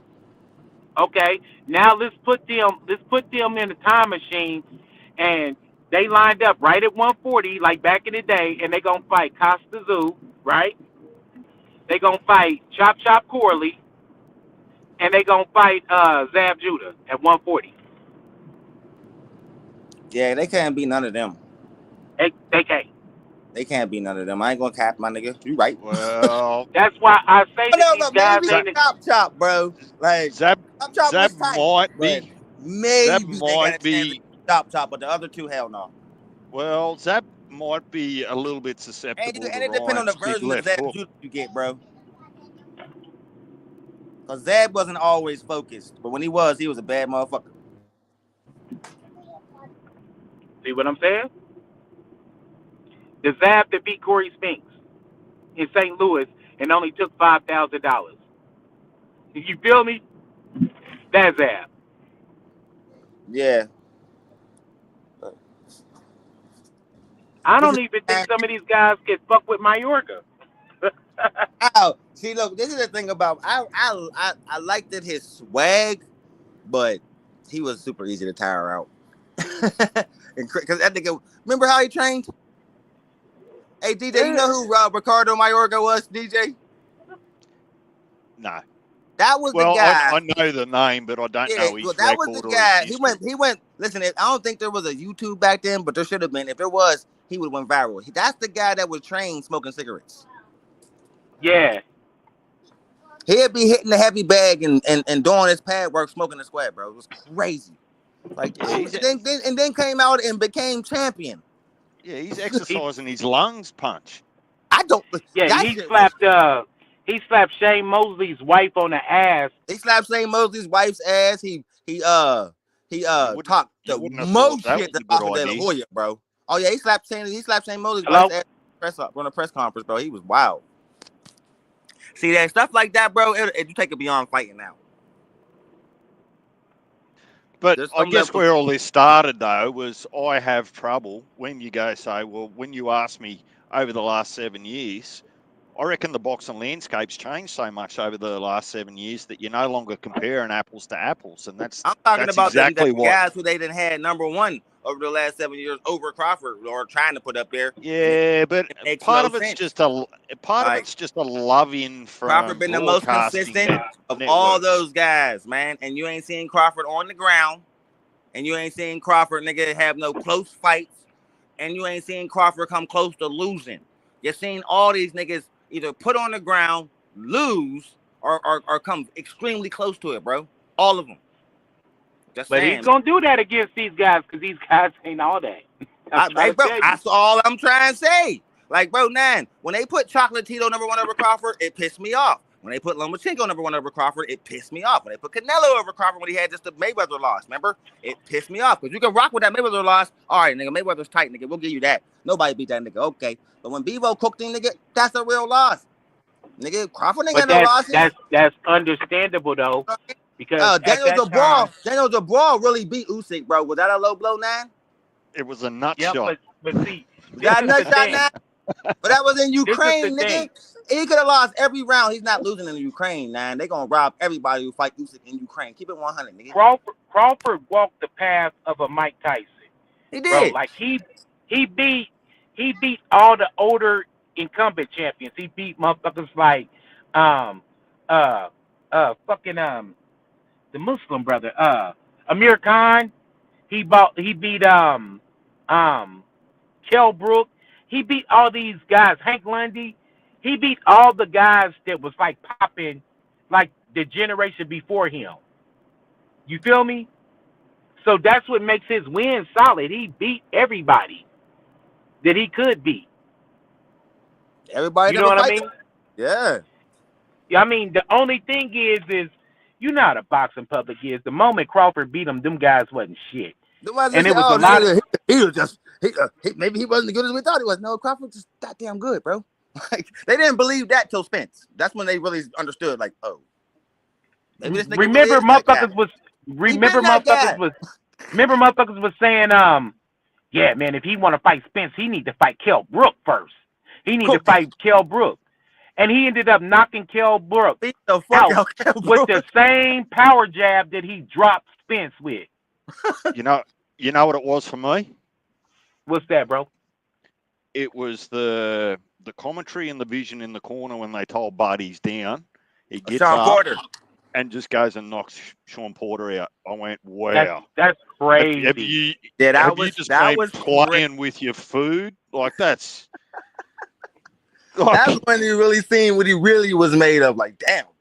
That's the moment and a nigga who never got knocked out before. Put him down. Hey, he was like, you down? He's like, how? He whispering, how? How? Oh, okay. And he went out there. All right. I don't even think it was the minute into that round where he dropped him. He went out there about what? It was about 45 seconds before he hit him with the uppercut, put him down. Yeah. And that's my point. Like, it just left me wondering, well, why bother playing with your food for so long if you could have done that in round 4 or 5? John Porter is his homie. He ain't want to do him Because like that. unbeknownst to us at that particular time, they best friends.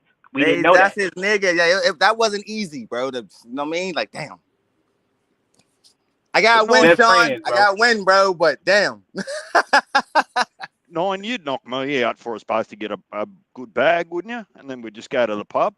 And I expect you to try to knock me the fuck out I too. expect you Shit, try to let's knock get me this out, but that money. don't mean I ain't gonna feel bad Yeah. about it. Shit, you're still my man. Because the way I look When at it- it is like this though.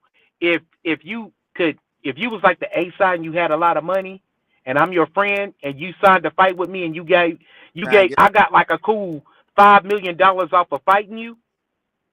You did me a solid. Isn't That's that I'm what yelling to Tank's? try to win. You make a good Isn't that point, what man. Tank's about to do? Yep. Yeah, I was Essentially. about to say that. Yep. You make a good Yep. point now. On GMP Yep. yesterday, you seen how your boy was fanboying hard for Tank. You know what I mean? And he was saying it like that. That was his excuse for the Lamar Rose fight. And I kept saying, like, nigga, we had 5 options before Rose. He wasn't the first option, my nigga. You like, yeah, I'm giving my nigga, he's giving this nigga a bag, but that nigga was the 5th option, bro. But I we don't think he was seen fanboying because he Bro. started and he said, "Look, I've had to stop being so selfish from what I want out of Tank. I'm still a fan of Tank, but as a fan, I've got to stop being so selfish and just accept Tank's not about legacy. He's about financial stability." And the people like us, that's like, whoa. Yep. I don't know what to make. I can't. The nigga, you ain't shit to me. Like, I can't judge nothing about you. It's like, But that's how I feel about that. That's what I've been saying. The same. I don't know if I've been able to convey it the right way to you fellas, but Jake Paul and Tank is the same shit to me. I'm just saying. Yo, I didn't understand what you meant by it before, but now I get it. I didn't. Same shit. Like, I have to try to figure that out, man. Like, niggas, you like throwing them fucking haikus out there. And I'm like, man, I'm like, they're always talking riddles, nigga.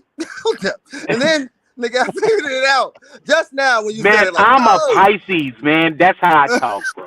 I'm a Pisces. And the only DJ always got a slick ass way of saying something. Like, what? I'm the weird friend, bro. I'm the weird ass nigga. I wish Slick was on this motherfucker so he could hit my shit. Weird ass nigga. Shout out to Slick 50.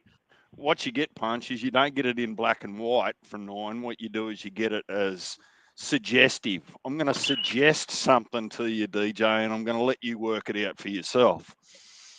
That's what you get from 9. But you know how boxing on YouTube works, bro. You go blunt with these guys and tell them exactly what it is. Now you arguing with this motherfucker on the live for the next hour. I ain't got time for that. I'm not built like that. Man, so I see that shit right there. I was trying to. I know y'all could tell I was trying to keep my composure, bro. Like, I'm like, this nigga. Hey, I didn't get from y'all, man. Who do y'all got officially tomorrow? Usyk or Fury?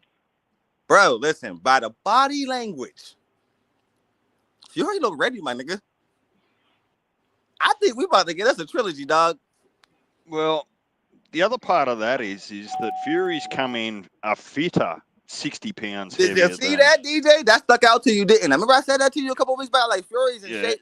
Fury's ready, So bro. I don't know. I heard he gained weight. I didn't see the weigh-in. I heard he gained weight. Man, go watch the weigh-in, man. Fury is ready. He's in shape, bro. Is he I'm really? talking about it's shades of that first Wilder fight. Remember how in shape he was for that? Like that. Salute taking it serious. Yeah, bro. I'm kind of drawing blanks on this. When he's serious. I'm kind of drawing blanks on this because I don't think he should have did shit to adjust his weight. I don't think he should have gained weight. Because I heard he coming in heavier. Well, that's what shout out to Timothy Bradley. The first fight, he couldn't get away from him. Remember? Yeah. He get hurt, he couldn't get away. And Usyk was just chasing him down like wow. Remember? I think that's why he did it, to try to get a little quicker if he get caught. Nah, I think that he needs to keep his weight the same. But my question with Fury and my question shout out to to you Warlock tonight, Boxing, man. You new to the show? Salute Warlock, man. Subscribe button, brother. But my question about Fury is he durable enough at this stage of his career to really take a punch? We didn't seen him go down from Ndangu. We didn't seen him just get hurt in most of his fights after Wilder, bro. So I I don't know. So, Is he durable enough? so Yeah, I when think Ngannou put that him down, that surprised me. That surprised if I me. can get over the 60 pounds and not read too much into the if, buts, and whys of the last fight, I can't help but think that Fury's past his best. And that's no slight on the bloke because he's had a great career. But I just think that the only way he gets Usyk is if Usyk's really not up for this, because I'm hearing I've got an arse cheek both sides of the fence. I'm not sure whether I want to box or I don't want to box anymore. And that can be a problem too, right? So I don't know which way to read it. Well, man, I agree with you partly, DJ, but my spider sense is tingling, bro.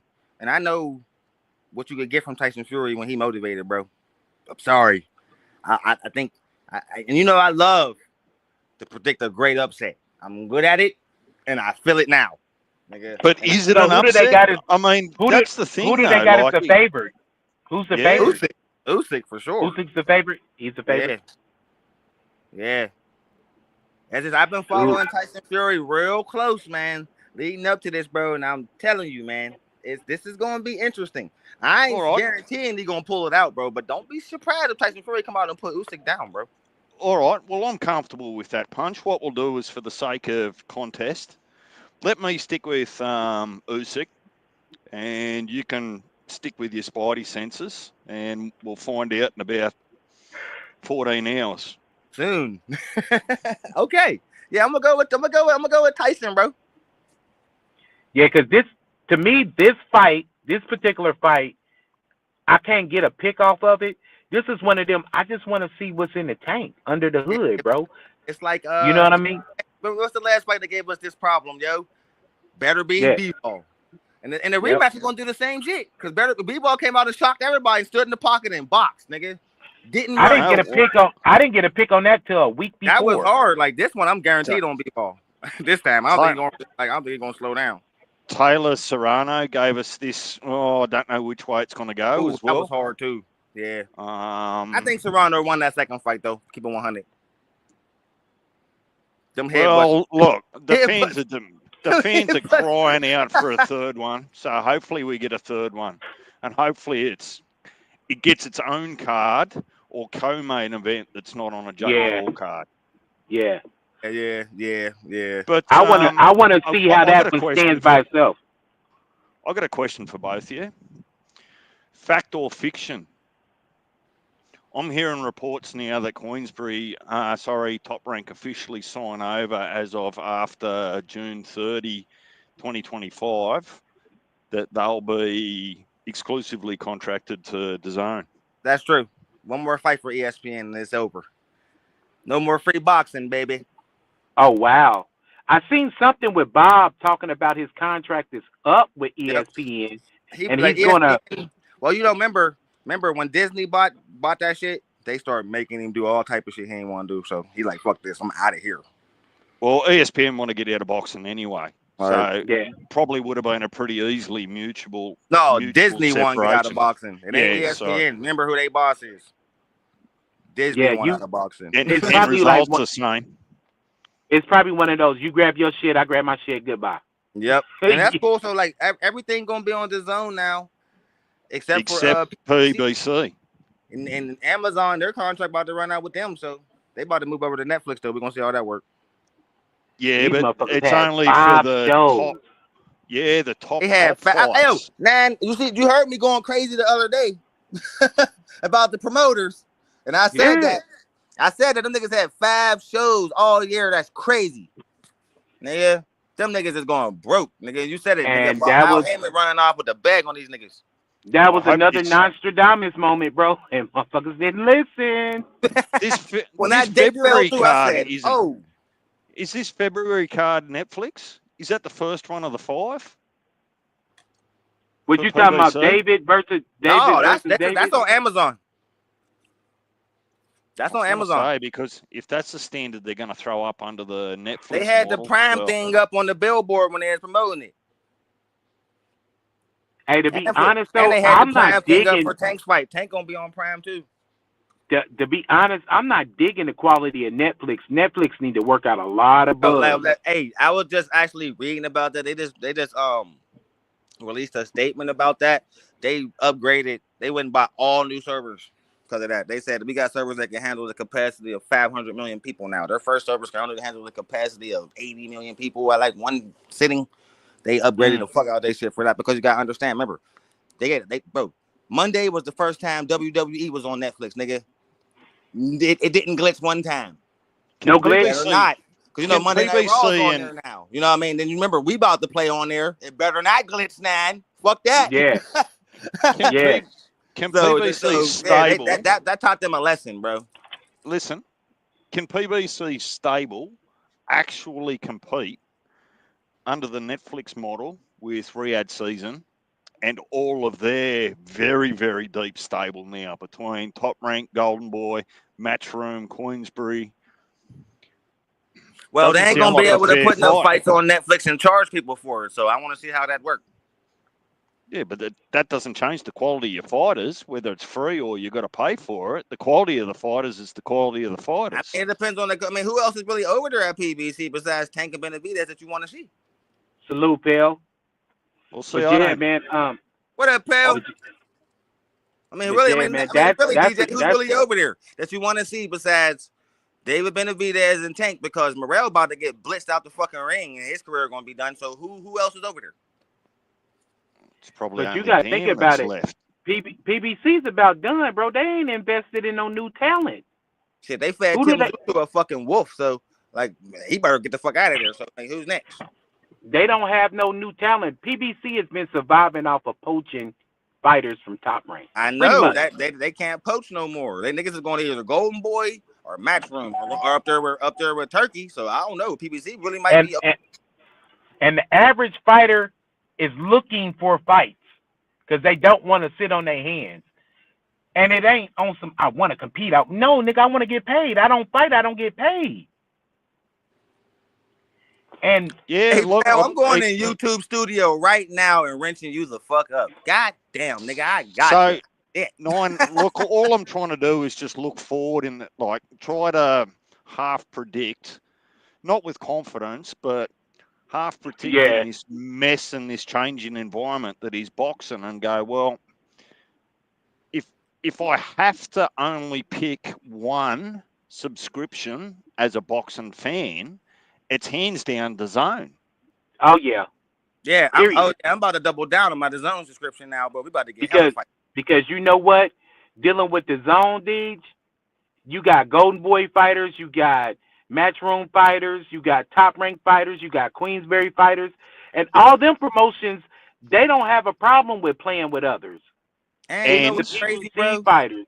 You know what? If you're starting to get an itch for it, the Zone are promoting women's boxing more than any other platform. So fuck yeah. You know what, bro? That makes that anyway signing make so much more sense now. The Top Rank is going over there. That makes so much more sense now. That's how Turkey got anyway. Okay, starting to see how these niggas is playing now. Because everybody was talking. There's a lot of niggas. There's a lot of Turkey haters talking about, oh yeah, but you got Crawford, but you can't get all the other tight niggas like Anyway, Canelo, and Tank. And then you see Anyway sign, and they're like, oh shit.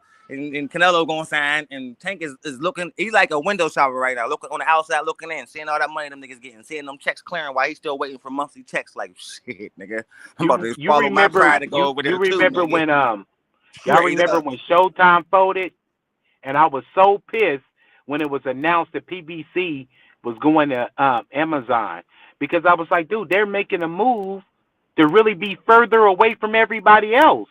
Yep. They're making a move. They wanted to be on the island. I don't think they had any other choice.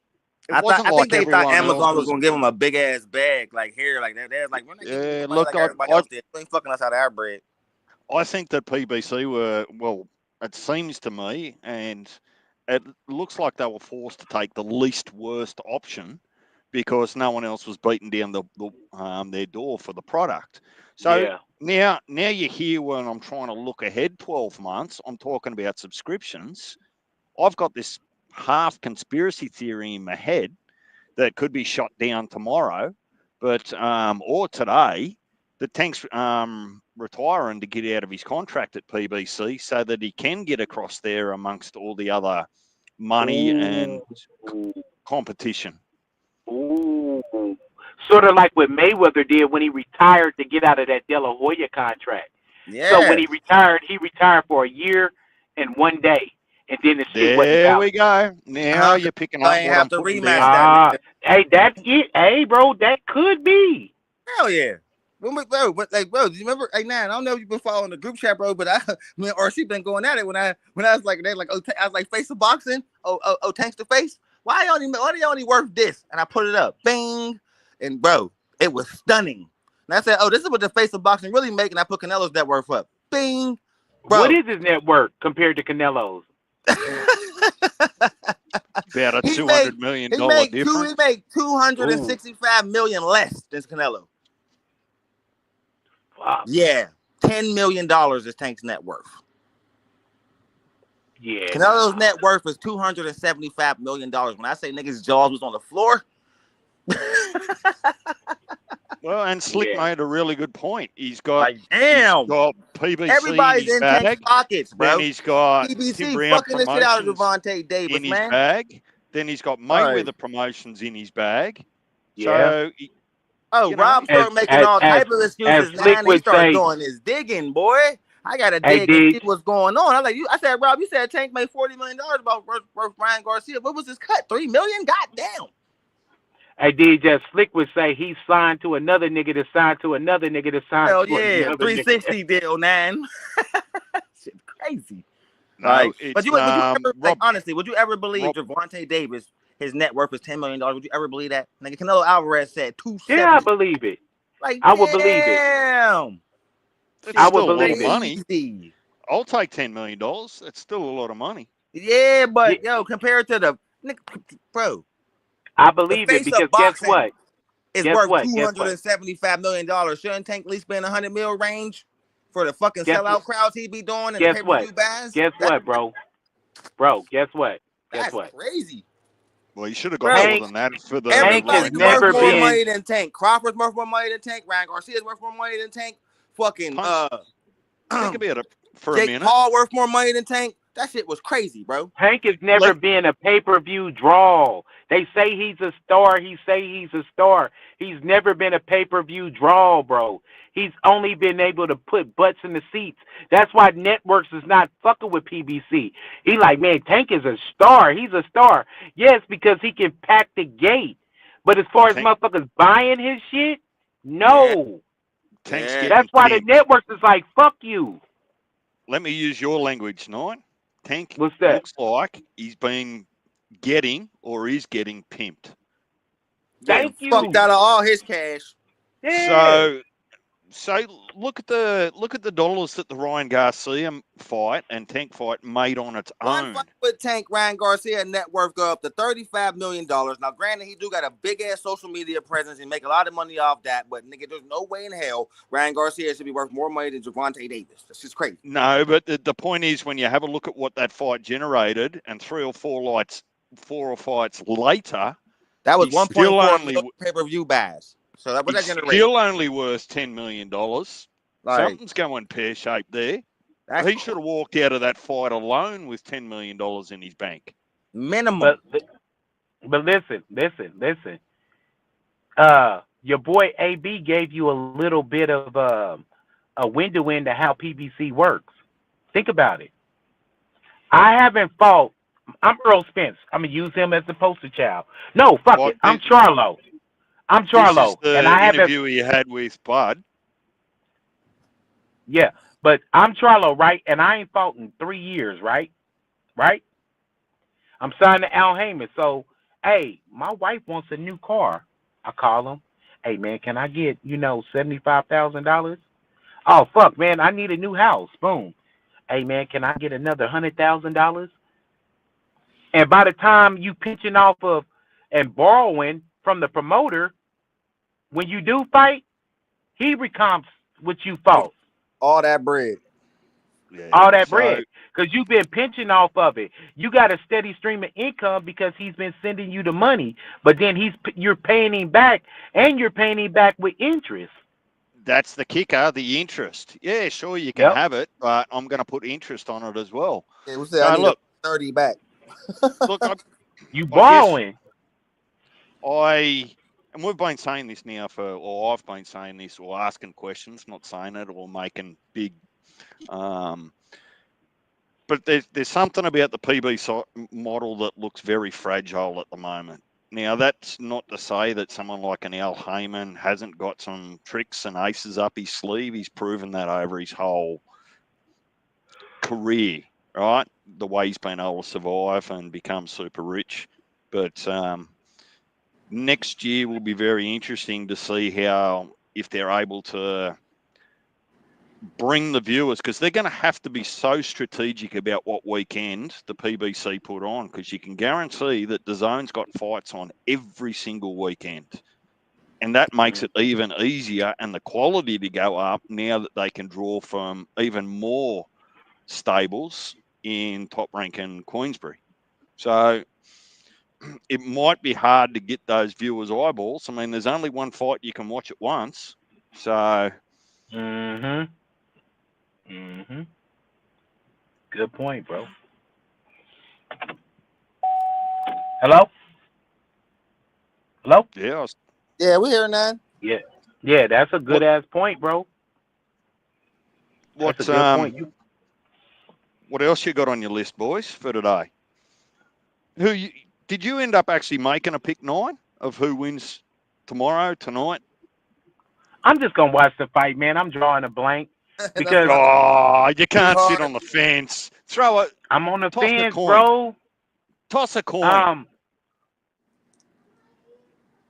You know what? This is the thing. Fury look ready, bro.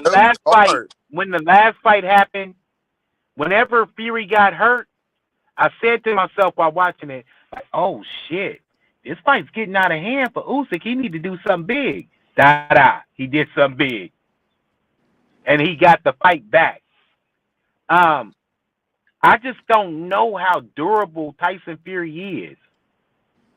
You know what I mean? But however, though, Tyson Fury has shown that he can outbox Usyk in spots. He's shown it. He showed it. Because I say from what round was it he got hurt? Like the 7th? Like the 7th round, yeah. 6th or 7th? From the 6th or 7th round, he was really like putting a boxing clinic on him. He was probably outboxing Usyk probably about like 4 or 5 of the first 6 or 7 rounds. He was really outboxing him, but then he got caught. And that's my thing. I know he can outbox him in spots, but is he durable enough to sustain that shit? That's the question. $1 million question. Well, how about I make it easier for you, 9? So don't make a prediction, make a guess. There you go. Then you're not on the hook, right?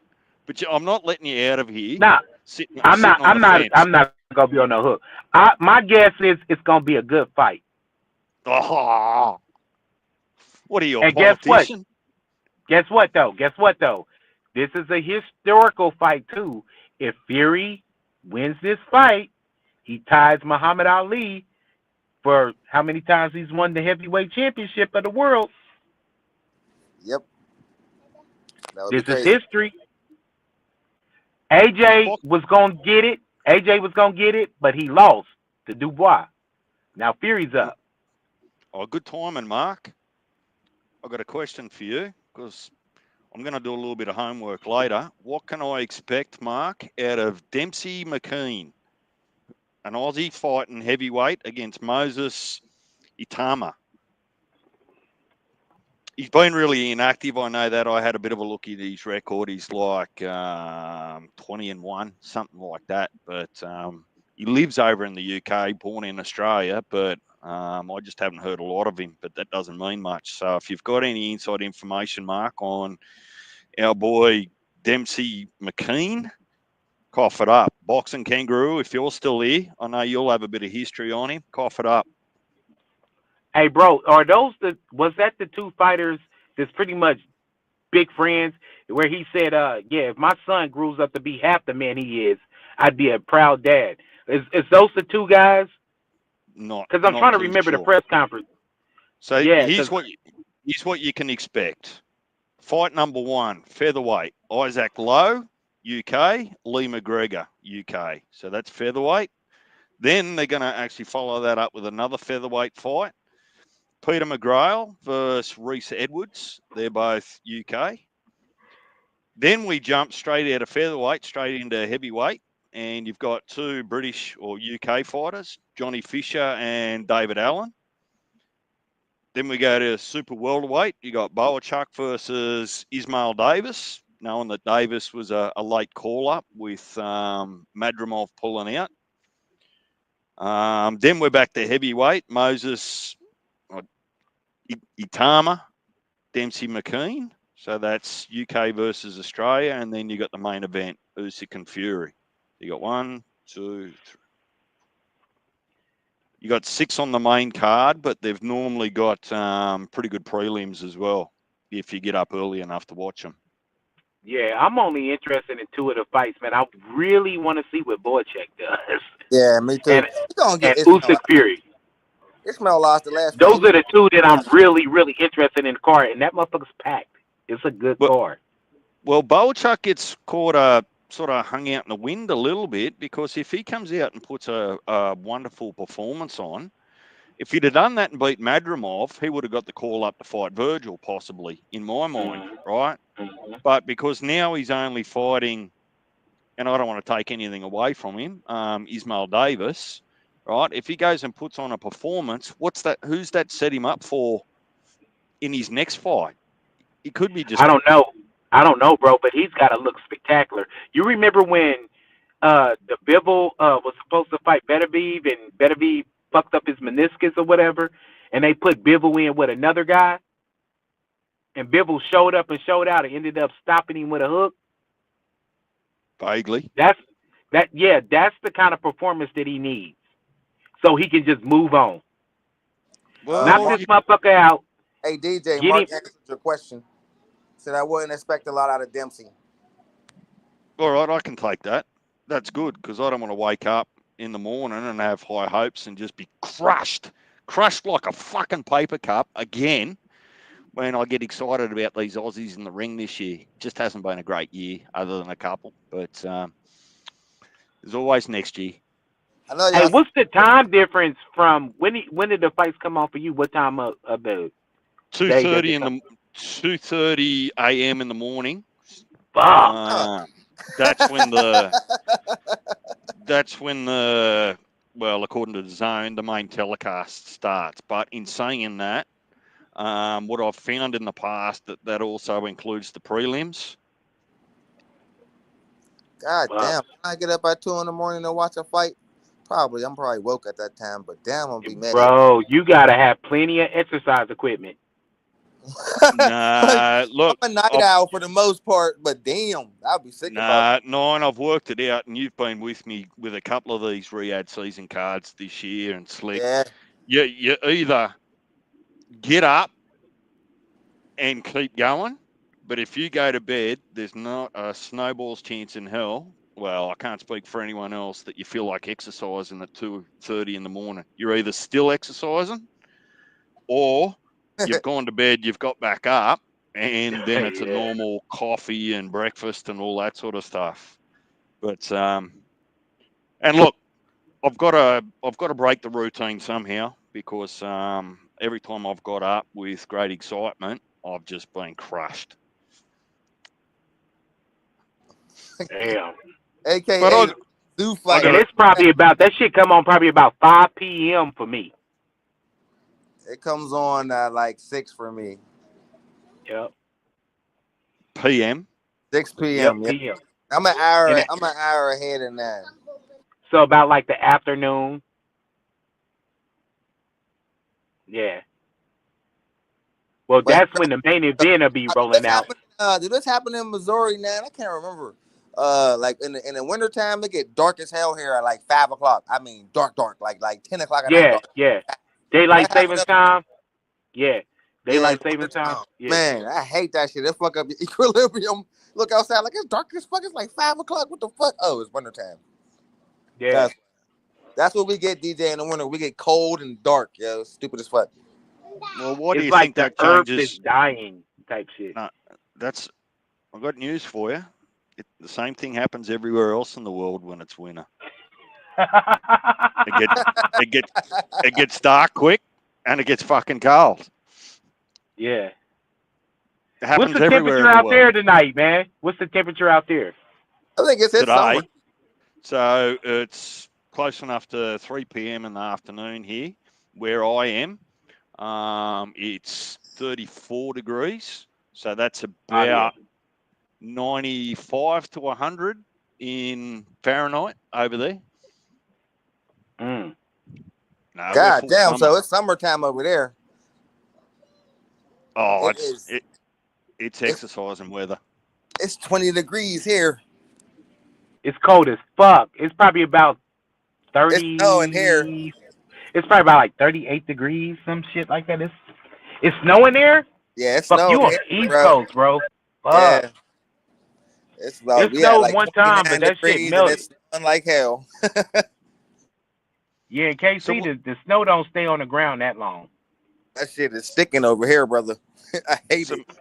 What's got you into rugby league, Punch? Oh, bro, I like how it's nonstop. That's fun. Hey, now imagine the NFL where there was no timeouts and the game just never stopped. Oh shit.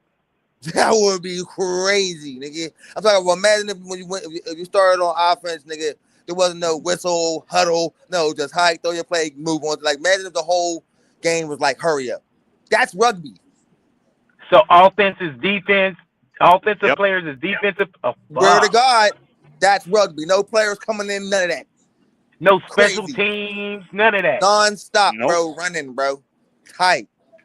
No timeouts. No timeouts, none of that. You get halftime where you get 10, 15 minutes break, and then you're straight back on for another 40 minutes. Fuck.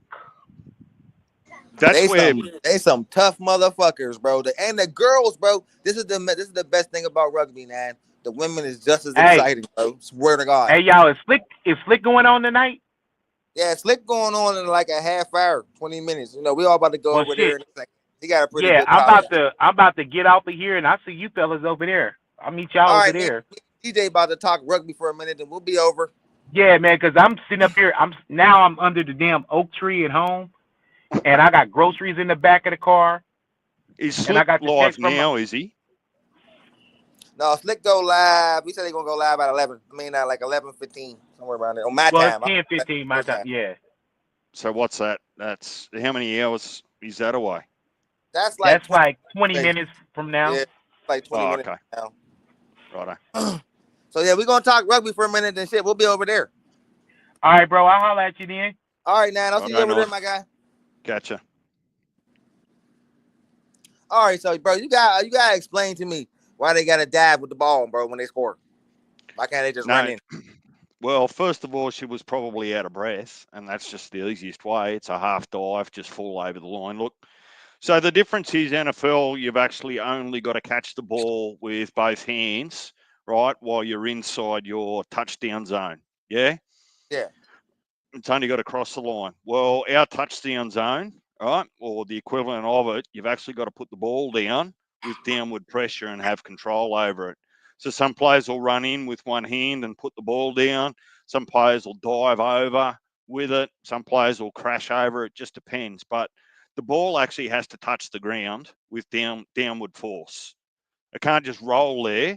A player actually you actually have to put downward pressure on it with your hand, your forearm, your chest, your body, something like that. So quite often what they'll do is, particularly close to the line, they'll dive down low so that the defenders can't get their arms and hands on the ball to try and rip it out so that you drop the ball before you can put it down. I was wondering. All right, so that's why I sent you that clip, because I was like, bro, because I was watching that game, and I was thinking in my mind, like, bro, I didn't watch. That was the fourth game I ever watched, too, by the way. I was watching, that's the first time I watched the women.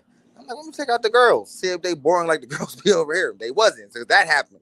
So I'm like, hold up. Now I don't know if it was live or not. You know what I mean? I was just skimming rugby, bro. You know what I mean? So, but all the other games I watched was guys, and I ain't seen none of the guys make no long runs like that. I seen a couple decent sized runs. You know what I mean? But nothing like that. So I'm like, yo. That's why I asked you, like, do that happen often in rugby? And he was like, not too often. Well, not every game, but They yeah, got the men do it. The men excited. do it too. Now, The men do it what too. male player is known for doing stuff like that in rugby? Because I like to Um, when I come into new sports, I like to follow the top people first before I start to figure out who everybody else is. You know what I mean? I think that's the funnest way to enter a new sport. well, I can send you some clips, but I tried to send Slick some clips, but he couldn't watch it in the US. So there's like some sort of weird for some sites that you can't watch it. But yeah, look, I can send you a couple, but part of the sport is the fatigue, right? So Yeah. you play, and that's what it's about. You attack and you defend. You can sub people on and off, right? So there's 13 players on each team, and you do have a minimum of 5 subs over the whole game, right? Because So you need to be able to. the Well, fittest players are usually the best players. well, your whole team has to be fit because if you've got a couple of people that aren't fit, they leave holes in the defensive line for people to run through and score tries. So, Uh, but it's just a different type of fitness. So you go and watch what Mark watches. No word of a lie. Those AFL players would easily be some of the fittest athletes in the world, bar none. Probably other than maybe surf lifesavers, well, because I yeah, reckon because that when I be following the highlights, there'll be a lot of highlights coming from the AFL, bro. it's hard to watch if you don't know the rules and understand the tactics and what's going on. Very It could be confusing. it Yeah, could be really hard to watch it on TV. And I oh, hear I've me understand. always I ain't said gonna lie. I ain't gonna lie. if What actually piqued my interest? This is before I ever met you about rugby. I watched a movie about it. so let I was like, this is yes. interesting. I was what was the movie I watched? I think it was called Invictus. I think yeah. It's about Nelson Mandela and the South American rugby team, South African So rugby team, and then they was kind of like showing you how rugby worked. And I'm like, this game look interesting. What's this? You know what I mean? And but now so I didn't know what was going on, but it was still fun. so let let's get set up at the bare basics for a minute. When you say rugby, right, for England, New Zealand, and Australia, and even parts of America where they play it, rugby is normally the term for rugby union. So we don't call rugby league rugby. We call rugby union rugby. So when you say rugby to me, I'm wondering which format of the game are you watching? Are you watching rugby league or are you watching rugby union? Because they're completely different games. Some say, well, I follow that channel you showed me most So of the time. that's right. So that's rugby league. Okay. Yeah. So those are the more dynamic players than Union? Because most of the top players over there look fucking awesome. Look, dude, like any sport at that elite level, you'd just be rude and disrespectful to say that one was better than the other. They've all got That's what awesome I'm saying, athletes in them. DJ. How can you have a sport where guys are that talented and not have a top player? Well, In you the do. We do. But we don't have one top player in one position. So if you can imagine that, All right, so it ain't like how Patrick it, Mahomes is the best quarterback in the NFL. It ain't nothing like that. Like there ain't nobody but who's like the best running back. Hold up. First of all, explain the positions to me in rugby because that's confusing. Is okay, there a quarterback? kind of. Because I look at rugby from a football perspective. You understand? And So that's what? what helps me understand it. Okay, so what's the main thing about a quarterback? A quarterback is who's calling the plays and guiding the They get into guide. the pow. They pound on top of the ball. Somebody snatches the ball from underneath him, immediately pitches the guy to the side, pitches the ball to the closest player or the next player. I don't know how that works, but it always seems to be the same person that grabs that ball and pitches it from that pow. Yeah, okay, He's so the that's a quarterback. No. No, what he is he's the hooker or the dummy half. So basically, there's some players that skilled at spinning that ball like from side to side more than they are running it. Correct. And there's some players that's good at like kicking it through that little skinny. The field goal thing is skinny, bro. The skinny field goal thing, which is pretty interesting. Now, this is the question that I've been saying that I see the guys and the girls do. What's the bunny hop before they run? Why they do that? The bunny hop before they run. Like how they jump and then they like bounce and then they run. It's like a bounce and then they run. What is that? They don't just take off. They don't just get it and take off. They do like a wild bounce. You know, I can't be crazy. You know what I'm talking about, right? Like right before they go into a full sprint. It's like a bounce they do. Like jump high into the air and then they just hit the ground and take off running. They don't just take off running. You know what I mean? So that that's to stop the defense moving. So if you can get so it's pretty much like a juke move. Yeah, it's like a goose step, or it's what you're doing is. Me and my brother was watching some highlights, bro, and we both was like, "What the fuck is that? A kangaroo hop? What is that? Why do they all jump like that?" All right, it makes sense now, but at first it was so. So what's actually happening is when the player jumps in the air, while they're in the air, they're watching for the defender to make a decision.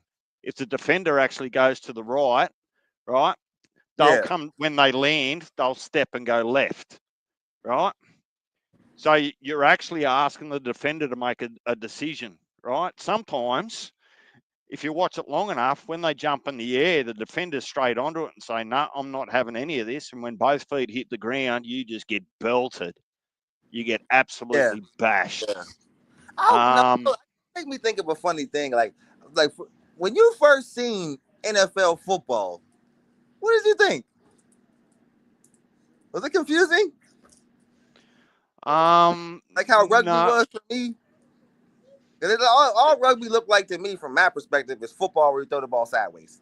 So for us, it's played on a pitch instead of a field. Because our sports are non-stop.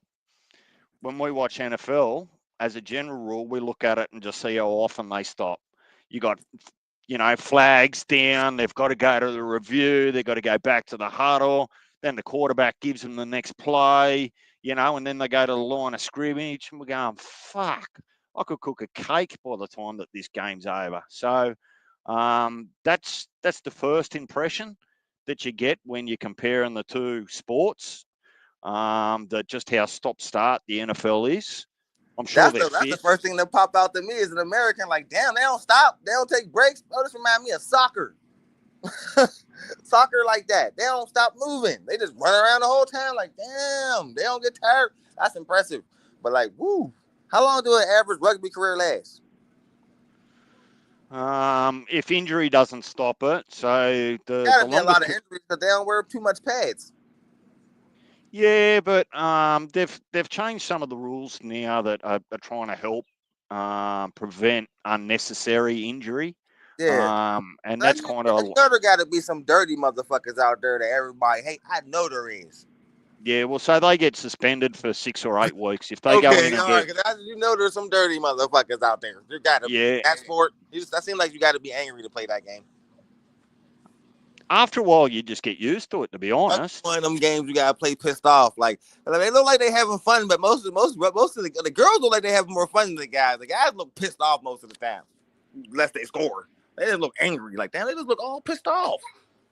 Like, well, how pissed off can a female look? I mean, they look happy. They look like they're just happy to just be competing with each other. The guys be like, there'll be some guys like, I'm going to run everything in front of me over, looking for contact. Bad motherfuckers, bro, dragging the whole team. I like them. Some of the girls do that too. Don't worry. There are. I know. Like that girl who ran that big run. She known for that. Run your ass right over. Oh, okay. Jamie Chapman. Yeah, she's one of the. My wife wrestled back in the day. I like tough women. in her college days, she's a wrestler. And like, yeah, I like athletic women. So I always entertain stuff like that. You know what I'm saying? Man, you want to see women hit women, you go and watch some of the. Mark doesn't like them because the skills aren't up there yet, but it's only early days. But in the women's AFL that Mark watches, See, they're actually allowed to shepherd people off the ball. So what happens is you're running after the ball and someone just blindside you with a hip and shoulder to shepherd you off the ball. And some of those hits, girls and men, oh, fuck, that must have hurt. So it ain't for the faint-hearted. That's what I like about it. I like big hits. You already know that being an NFL fan. Big hits is I'm more of a defensive guy than I am an offensive guy. Like, you be seeing me in the group chats on Sunday. Who I always put up in there? TJ Watt. I'm defense. So I like big hits. That's another thing that I like the big runs. What's that rule you got? But I'm more for the big hits, bro. What's that rule you got? Unnecessary violence. Unnecessary roughness. Unnecessary roughness. Yeah, that's when the quarterback throw the ball and you got a clean shot at him and you just still kill him. Like, that's unnecessary roughness. Or say a running back is say the running back is running with the ball, right? And then you tackle him and then you pick him up and suplex his ass. Burr, unnecessary roughness. Wouldn't that be unnecessary roughness in rugby if somebody did that? Like the water boy. Yeah, like you can't do that type shit. Like, yeah, so like it's not like it's a soft penalty. Like, you gotta really fuck somebody up. Or like, say you go in there and you the quarterback is going to go throw the ball and you like snatch him down by his face mask, almost break his fucking neck. That type of shit is unnecessary roughness, bro. Like, but they got shit where, like, say you got super long hair, right? And you running with the ball, your hair counts as your jersey, so they can pull your hair and tackle you. That probably sucks. So that's why you don't see a lot of players with long hair in the NFL. Can't do that in the women's game. You get penalized. Well, yeah, it's the girls' game. I'm pretty sure it would be like that in female football too. Like, women's football only goes high semi-pro. There ain't no pro NFL women's. Nah, you can't pull hair in the men's either. Like, if you pull hair, you can pull hair in the NFL. Yeah, you can pull hair. That counts as your jersey. There'll be no hair pulling over here in Australia in any But sport. Imagine how mad you'll be if you running and the motherfucker pull your hair. Like, oh. Like, I thought they should have changed that rule, but they didn't. That counts as jersey. So that deters a lot of players from having long hair in the NFL. You'd get dudes that are just getting scalped. Yeah, that's what I thought. Like think about it, even with a helmet on, like, it's like, damn, I seen somebody get super tackled by like one of my favorite Steelers of all time name was Troy Polamalu, and that was like his trademark. He had this super long hair. Man, people would always yank him down by it when he would get an interception or something. No, we don't tolerate hair pulling. That's here bullshit. In Australia. But you can't. But here's the funny thing: you can't do that to the quarterback. Now, say you go to sack the quarterback, and he got long hair, and you yank him down by his hair. They'll call a penalty on you. He's super protected. The quarterbacks in the NFL are super protected. Well, the effective quarterback over here in rugby league, the halfback, that's the same sort of thing. You call him a quarterback, we call him a halfback. Is he usually the star player on the team? Yeah, mostly. Well, not always. See, let me explain this. So, because our game's a little bit more open, right? It's not quite as tactical that a line of scrimmage is and putting people into pockets and behind the line, right? It's about actually setting your runners up so that they're hitting the outside or the inside shoulders of the defenders, not straight into the front of them. Okay. So you can have 5'8", you can have fullbacks, you can have dummy halves that are equally dangerous, right? But they're just equally dangerous at different times of the game in different conditions. So, are there any like big feared hitters? Like, they're known to knock your block off, period. Everybody who played know to watch out for this guy. Yeah, mostly the a lot of the Pacific Island history. So whether they come from New Zealand or Tonga or PNG, even the UK, they've got a different level of, we'll call it, violence about them. Violence. Those are the rough and tough motherfuckers that people know to watch out for when you're playing them, huh?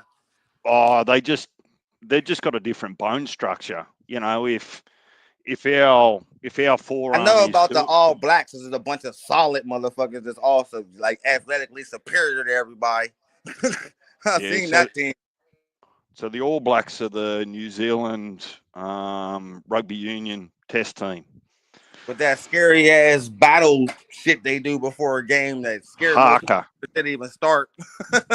Yeah, haka. So that goes back. That tradition goes back to when they used to fight for land, way back when, before civilization, and they So would it's an actually do. actual tribal war dance. Yes, God damn. and that goes through a lot of the Pacific Island nations. That's not just New Zealand. That's Samoan. That's Tongan. But the rugby union made it famous. That's been going on for like 25, 30 years. And because it's such a crowd pleaser, now they make a big commercial song and dance about it. Yeah, I seen a whole documentary about it. Mm. So look, Telling you, I'll send DJ, you.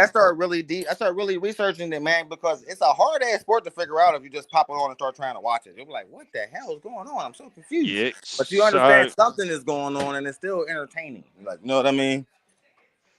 you get 6 tackles, right? Yeah. That means you get to pass the ball as often as you want, right? So your team gets 6 tackles to the ball to advance it or try and score. Now, if they don't always try and score every time, what they'll do is they'll kick for position. So you'll see the halfback or someone kick it downfield into a corner, and they'll try and tackle their player in the corner so that they've got to go 100 metres in their 6 tackles to get anywhere near their try line. So it's a little bit of an arm wrestle, right?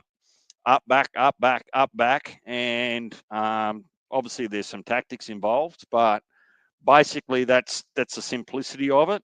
And there's 13 people on each side, and nothing can go forward other than a kick, right? So you All can't right. pass it forward, you can't throw it forward, you can't drop it forward. Everything's got to go backwards. All your passes have got to go backwards. That seemed a lot to get used to. How many Americans are great at that sport? Look, I can't imagine that if Is they there a wanted top to. American player in the rugby league? No, because they'd have to take a pay cut. They could probably earn more money playing college football over there to come I feel, across. yeah, we did talk about that. Like they're great players, but they don't make the most money over there. Not like what NFL players and shit make, huh? Kind of a big difference. No, but I mean it's all Like there ain't no proportional. $500 million rugby players, is there? No, but there would be with their sponsorships, Any $100 like million players? over their career. Yeah, for sure, there would have Okay, been a couple that have there's a earned couple 100 million. good money. That's what's Not up. each Over season. here, they getting shit $100 million for 4 years. Shit's crazy. Yeah, that's unheard of here. I'm actually not sure who'd be the highest paid athletes in Australia. Shit. The highest paid players in America are baseball players. 2 of them just got $700 million. 2 different players got $700 million contracts, bro. That's fucking insane. Well, that's ridiculous. Maybe. Insane. $700 million for 10 years, bro. That's fucking crazy. That's the net worth of whole entire teams. Well, one player's getting. It's just crazy, bro. Like, imagine the player could take that to somebody like, I make more money than your whole team is worth. God damn. Yeah, shut up, mate. This Or is I'll why buy you. everybody baseball, DJ. Shut the hell up, or I'm going to buy your town and your governor tomorrow. Just shut up. That's how much money they got. You get some bloke in the crowd just running his mouth. Yeah, where do you live? Right.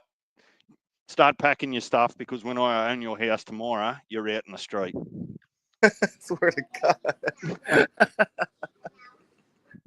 It's disgusting how much fucking money these motherfuckers is making, bro, in these sports, man. It's insane. Well, imagine waking up and seeing the bank balance of the Saudis, the trillionaires.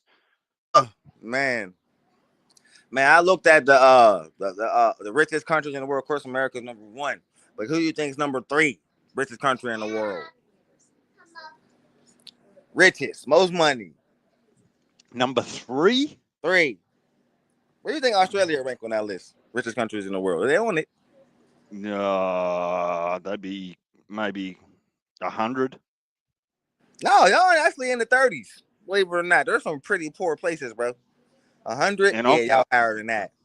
let me tell you how fucked up that is. We should be the There's some with pretty poor places, bro. Like, yeah, like Australia is not a third world country. Like, the third world country is in the hundreds.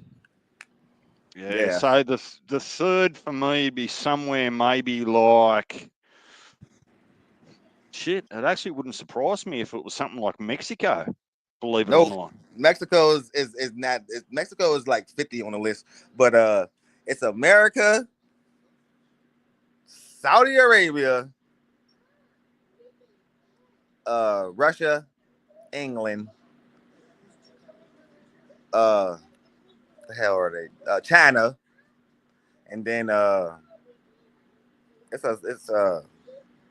what's the place? What's the place everybody send their money to? No extradition. Start with an S. Switzerland. Switzerland. Is that a country or is that a place? Is that Sweden? That place. That's Sweden. That's right. Because everybody's sending their cash there. Well, Switzerland and Sweden are two countries. Yeah, everybody's sending their cash there. So they top dog us. They one of the top dogs because of that. But like, yeah, Australia, they up there. They up there on that list, man. I looked at that, but the Saudi Arabians, bro, remember they all the oil flow through them. They got the most money.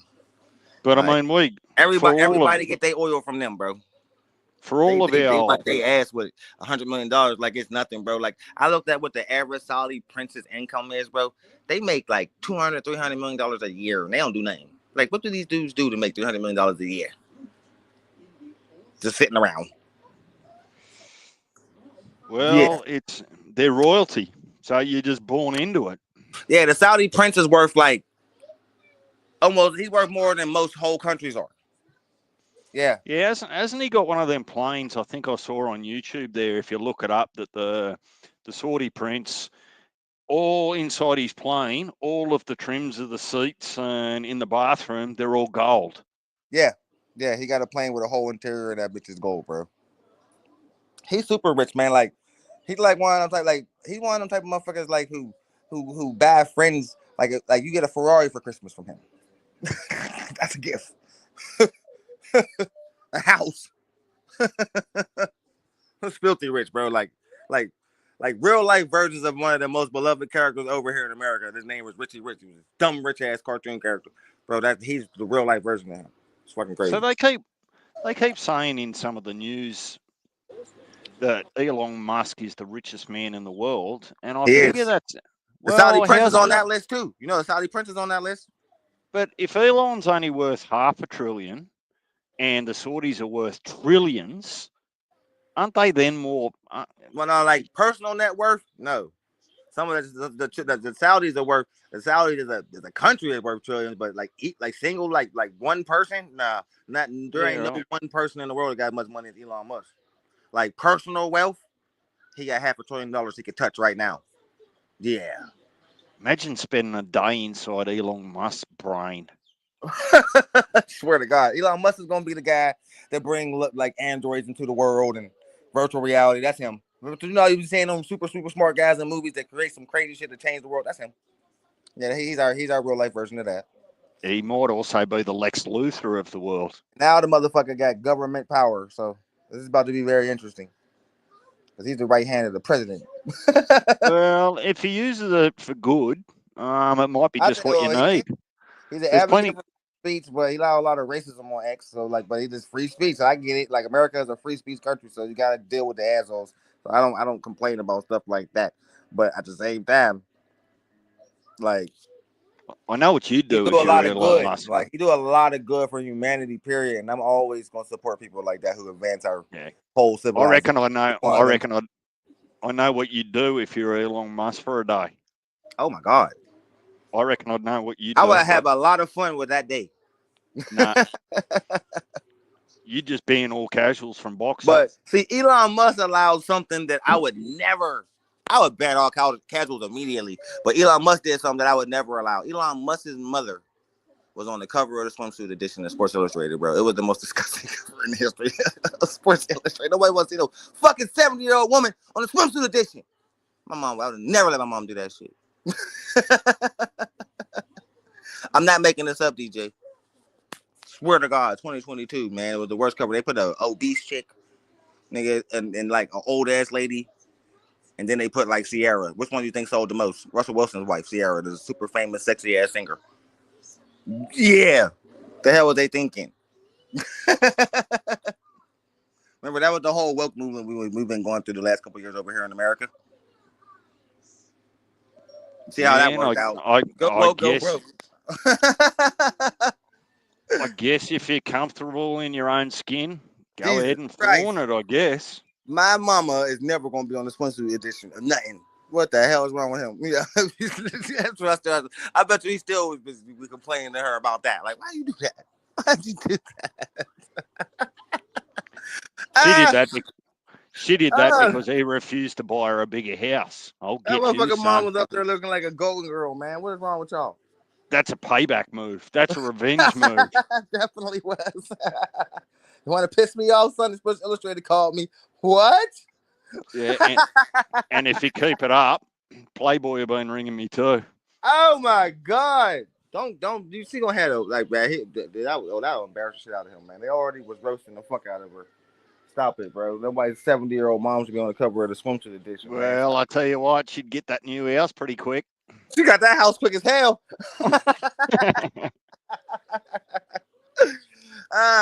But it looked like it's almost time for Slick Stream, bro. So I'm gonna go ahead and stop it there, bro. I appreciate you coming up and spending some time with me today, bro. No, I need a finalised update on your end of year list too, because that's coming pretty quick. I reckon that we're gonna talk about it. I'll hit you up on it in Messenger, man, because I got it all pretty much finalized. We're gonna go over the whole list, and then shit over the next couple of days. It's almost time, bro. So we're gonna break it down New Year's Eve. Let's go. We'll start it on Christmas though. We'll start the list on Christmas. We'll get to the fighter of the year by the end of the year, pound for pound list and the fighter of the year by the end of the year. But I think we should start, naming nominees and putting motherfuckers in categories by Christmas. How that sound? Have you added worst promoter of the year or worst performing promoter of the year? Hell yeah, but that's actually that comes down to two, for real. Because Eddie Hearn had an abysmal year, and we only got 4 fights from PBZ. But then we can also say TKO because a lot of their fighters been losing, and then Oscar only put on about 4 fights, but he had some big wins though. I'm talking about when I say worst performing, I'm saying that their stable have lost the most. Oh, that's gonna be Matchroom. Yeah, easy. They've been getting cooked by Queensberry. Yeah, they've had their ass whooped every 5x5 they've had. Yeah, they've been dead. That's an easy one. But I think we could probably put Top Rank up there too, though, man. They didn't have some pretty big losses. Well, that and they lost Shakur. And they lost Shakur, so like that should count. But that was a big loss, and Keyshawn looked like he next. You see how you ever notice how when Top Rank lose one of their big dogs, they give the next biggest dog an immediate title shot. Remember how when Crawford left, they gave Shakur Valdez immediately, but at first they was way against that fight. They kept trying to give him Navarrete, and then they was like, man, he's like, I want Valdez, and they gave him real quick after Bud left. And now it's Keyshawn, and then Shakur leave, and Keyshawn get an immediate title shot. You see how this working? They give their top dogs what they want real quick because they don't want to lose everybody. Well, this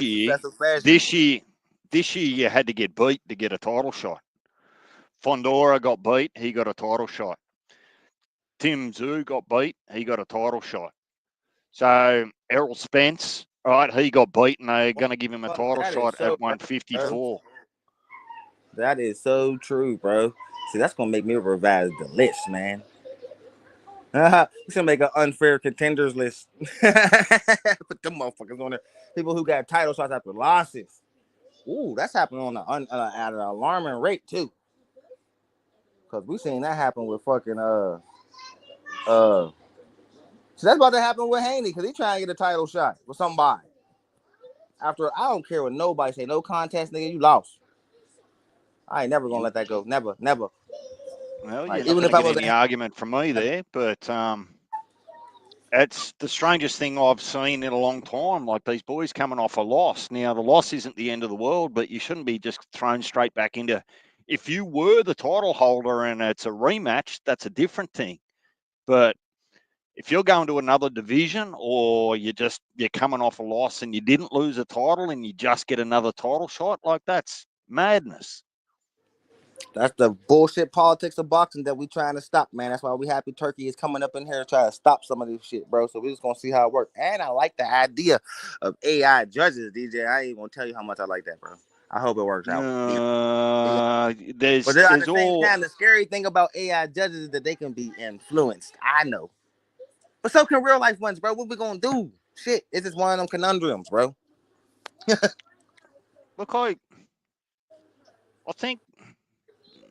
I think it's easier to manage people than it is to manage software because software is only as smart as the individual that build it, right? Mm-hmm. So who's telling the nerd that builds the program for AI what AI should be looking at compared to work rates, IQ, movement, ring generalship, combinations? Like it'll almost just be like trying to take a real life sport and just turn it into a computer game. Well, yeah, bro, and that's what's making it so scary, bro. Because like AI is already changing a lot of things, man. Like AI could build whole sets and shit now. They don't need people to actually build them no more.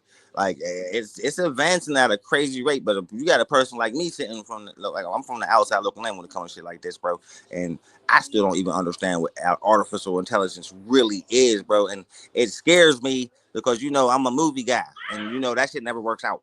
So I don't like they playing with shit like that, bro.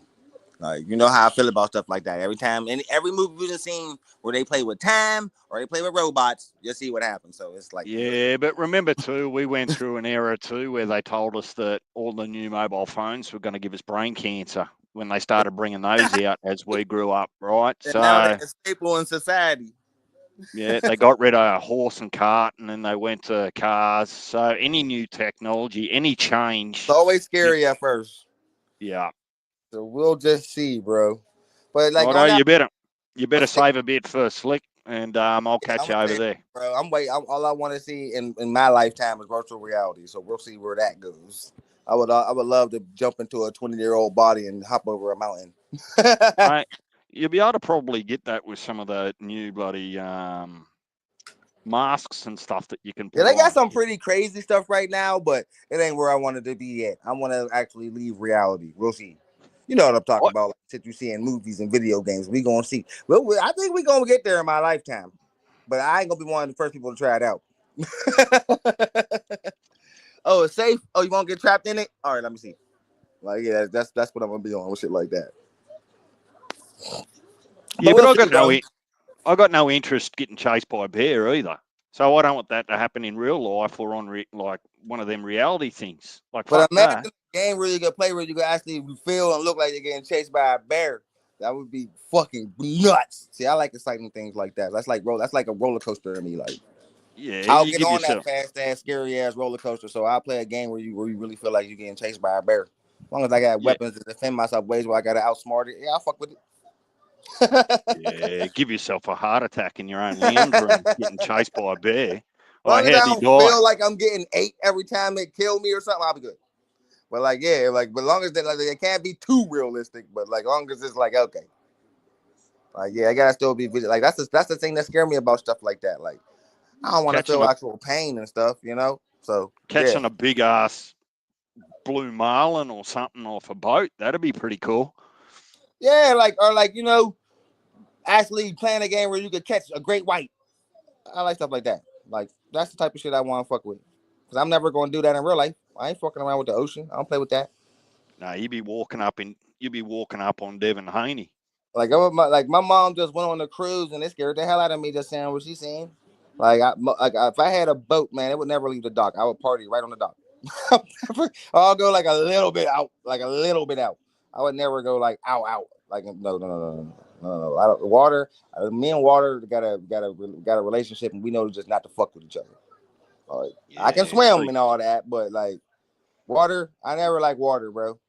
Like being surrounded by nothing but water. And I know wasn't you a sailor? yep. Yeah, so you like water. Well, it's not That that I would have love it. It's just fuck that out. it's To get on a it's ship and come out on a ship and see nothing but ocean. Oh my god. yeah. Look, you kind of grow up unless you live. So you got to remember that the majority of the population lives somewhere on a coast in Australia, whether it's the east coast, south coast, north coast, west coast, right? So Yeah. unless you're a farmer that lives a long way inland, right? And even as a kid, you still would have got actual trips to the beach and those sorts of things. It's a way of life in Australia that you go swim at the beach, right? And even for country people, they're not swimming at the beach; they're swimming in rivers and those sorts of things. So water in Australia just goes hand in hand. But Oh, yeah, we got look, pools hard, let me bro. tell you, I got bigger problems if I'm in the middle of the ocean and my warship is broken in half and I've got to swim. Oh yeah, Let me that's what tell you, that's I've what got much I've got much bigger problems than getting wet. I try and get ate by a fucking shark, man. I watched that movie about World War II movie about the ship that got sank and all them soldiers was like said it's been like 2 weeks at sea and every night different sailors were getting ate by sharks, bro. That scared the shit out of me. I'm like, damn. Like I don't know if my balls could be screwed on that tight. Like I don't want to be picked tonight. I don't want to be picked tonight. Oh, he got ate yesterday. Oh, he got ate But, today. Oh, he just got bit right beside me. Oh but, man, then get, you got to push him away so we don't all get ate. This is but we, bullshit. but it's not like you can get up and walk out. Like, where are you going to Hell go? no, it's all on There's like nowhere life for you rafts and to shit. go. Like, they had them like tubes, man. They all just on them tubes Yeah. that's in the middle of the ocean, bro. Oh man. And they blamed the captain for all that because he ain't like abandoned ship fast enough, so all them sailors got lost. Like it was bad, Well, bro. Like 200 sailors got ate by sharks, bro. It was wow. They made a movie about that shit, like sharks are World no War II different type to shit, bro. bears, mate. You don't have to be the fastest swimmer. Just make sure you're not the slowest. I would take my chances on land with a bear than on water with sharks. Fuck that. They got an Oh, unfair advantage. I got way more of a chance on land than I don't do know in water. how. You're not going to be able to outrun them. You can't outswim them. You can't climb a tree. If you're in But I the wrong can spot I with a can I bear, can outsmart him. I can't outsmart no shark. you can outsmart a bear. You can outsmart a bear. What's the Not first if thing you. you do if you encounter a bear? If you getting attacked by a bear, what's the first thing they say do? The first rule. What they say if you getting attacked by a bear? Pretend you're dead. That shit works. You're gonna get Yeah, fucked up. nah. You're gonna get fucked up, I'm but getting it'll save both. your life. I'm getting both of my thumbs, Now, and what? Now, and but can I'm you play dead with a shark? That fucker's eating you. He don't care. no, but sharks at least aren't. He smell They don't. blood. You're done. But they don't have that territorial "I'm going to kill you" gene. No, they don't. They go on pure instinct. Just they're hungry. So once they work Blood. out that you're not food, you're all right. But anyway, look, This is a fun let's. conversation. We coming back to this, bro. But yeah, man, I'll see you over there on Slickstream, man. I'll be over. I'm coming over right after I get off of here with you, bro. This was fun, man. We gotta do it. That's why I'm streaming more often, man, because I enjoy having these type of conversations, man. Absolutely righto. Well, I'll see you across there. All right, bro. See you in a minute. Gotcha. Peace.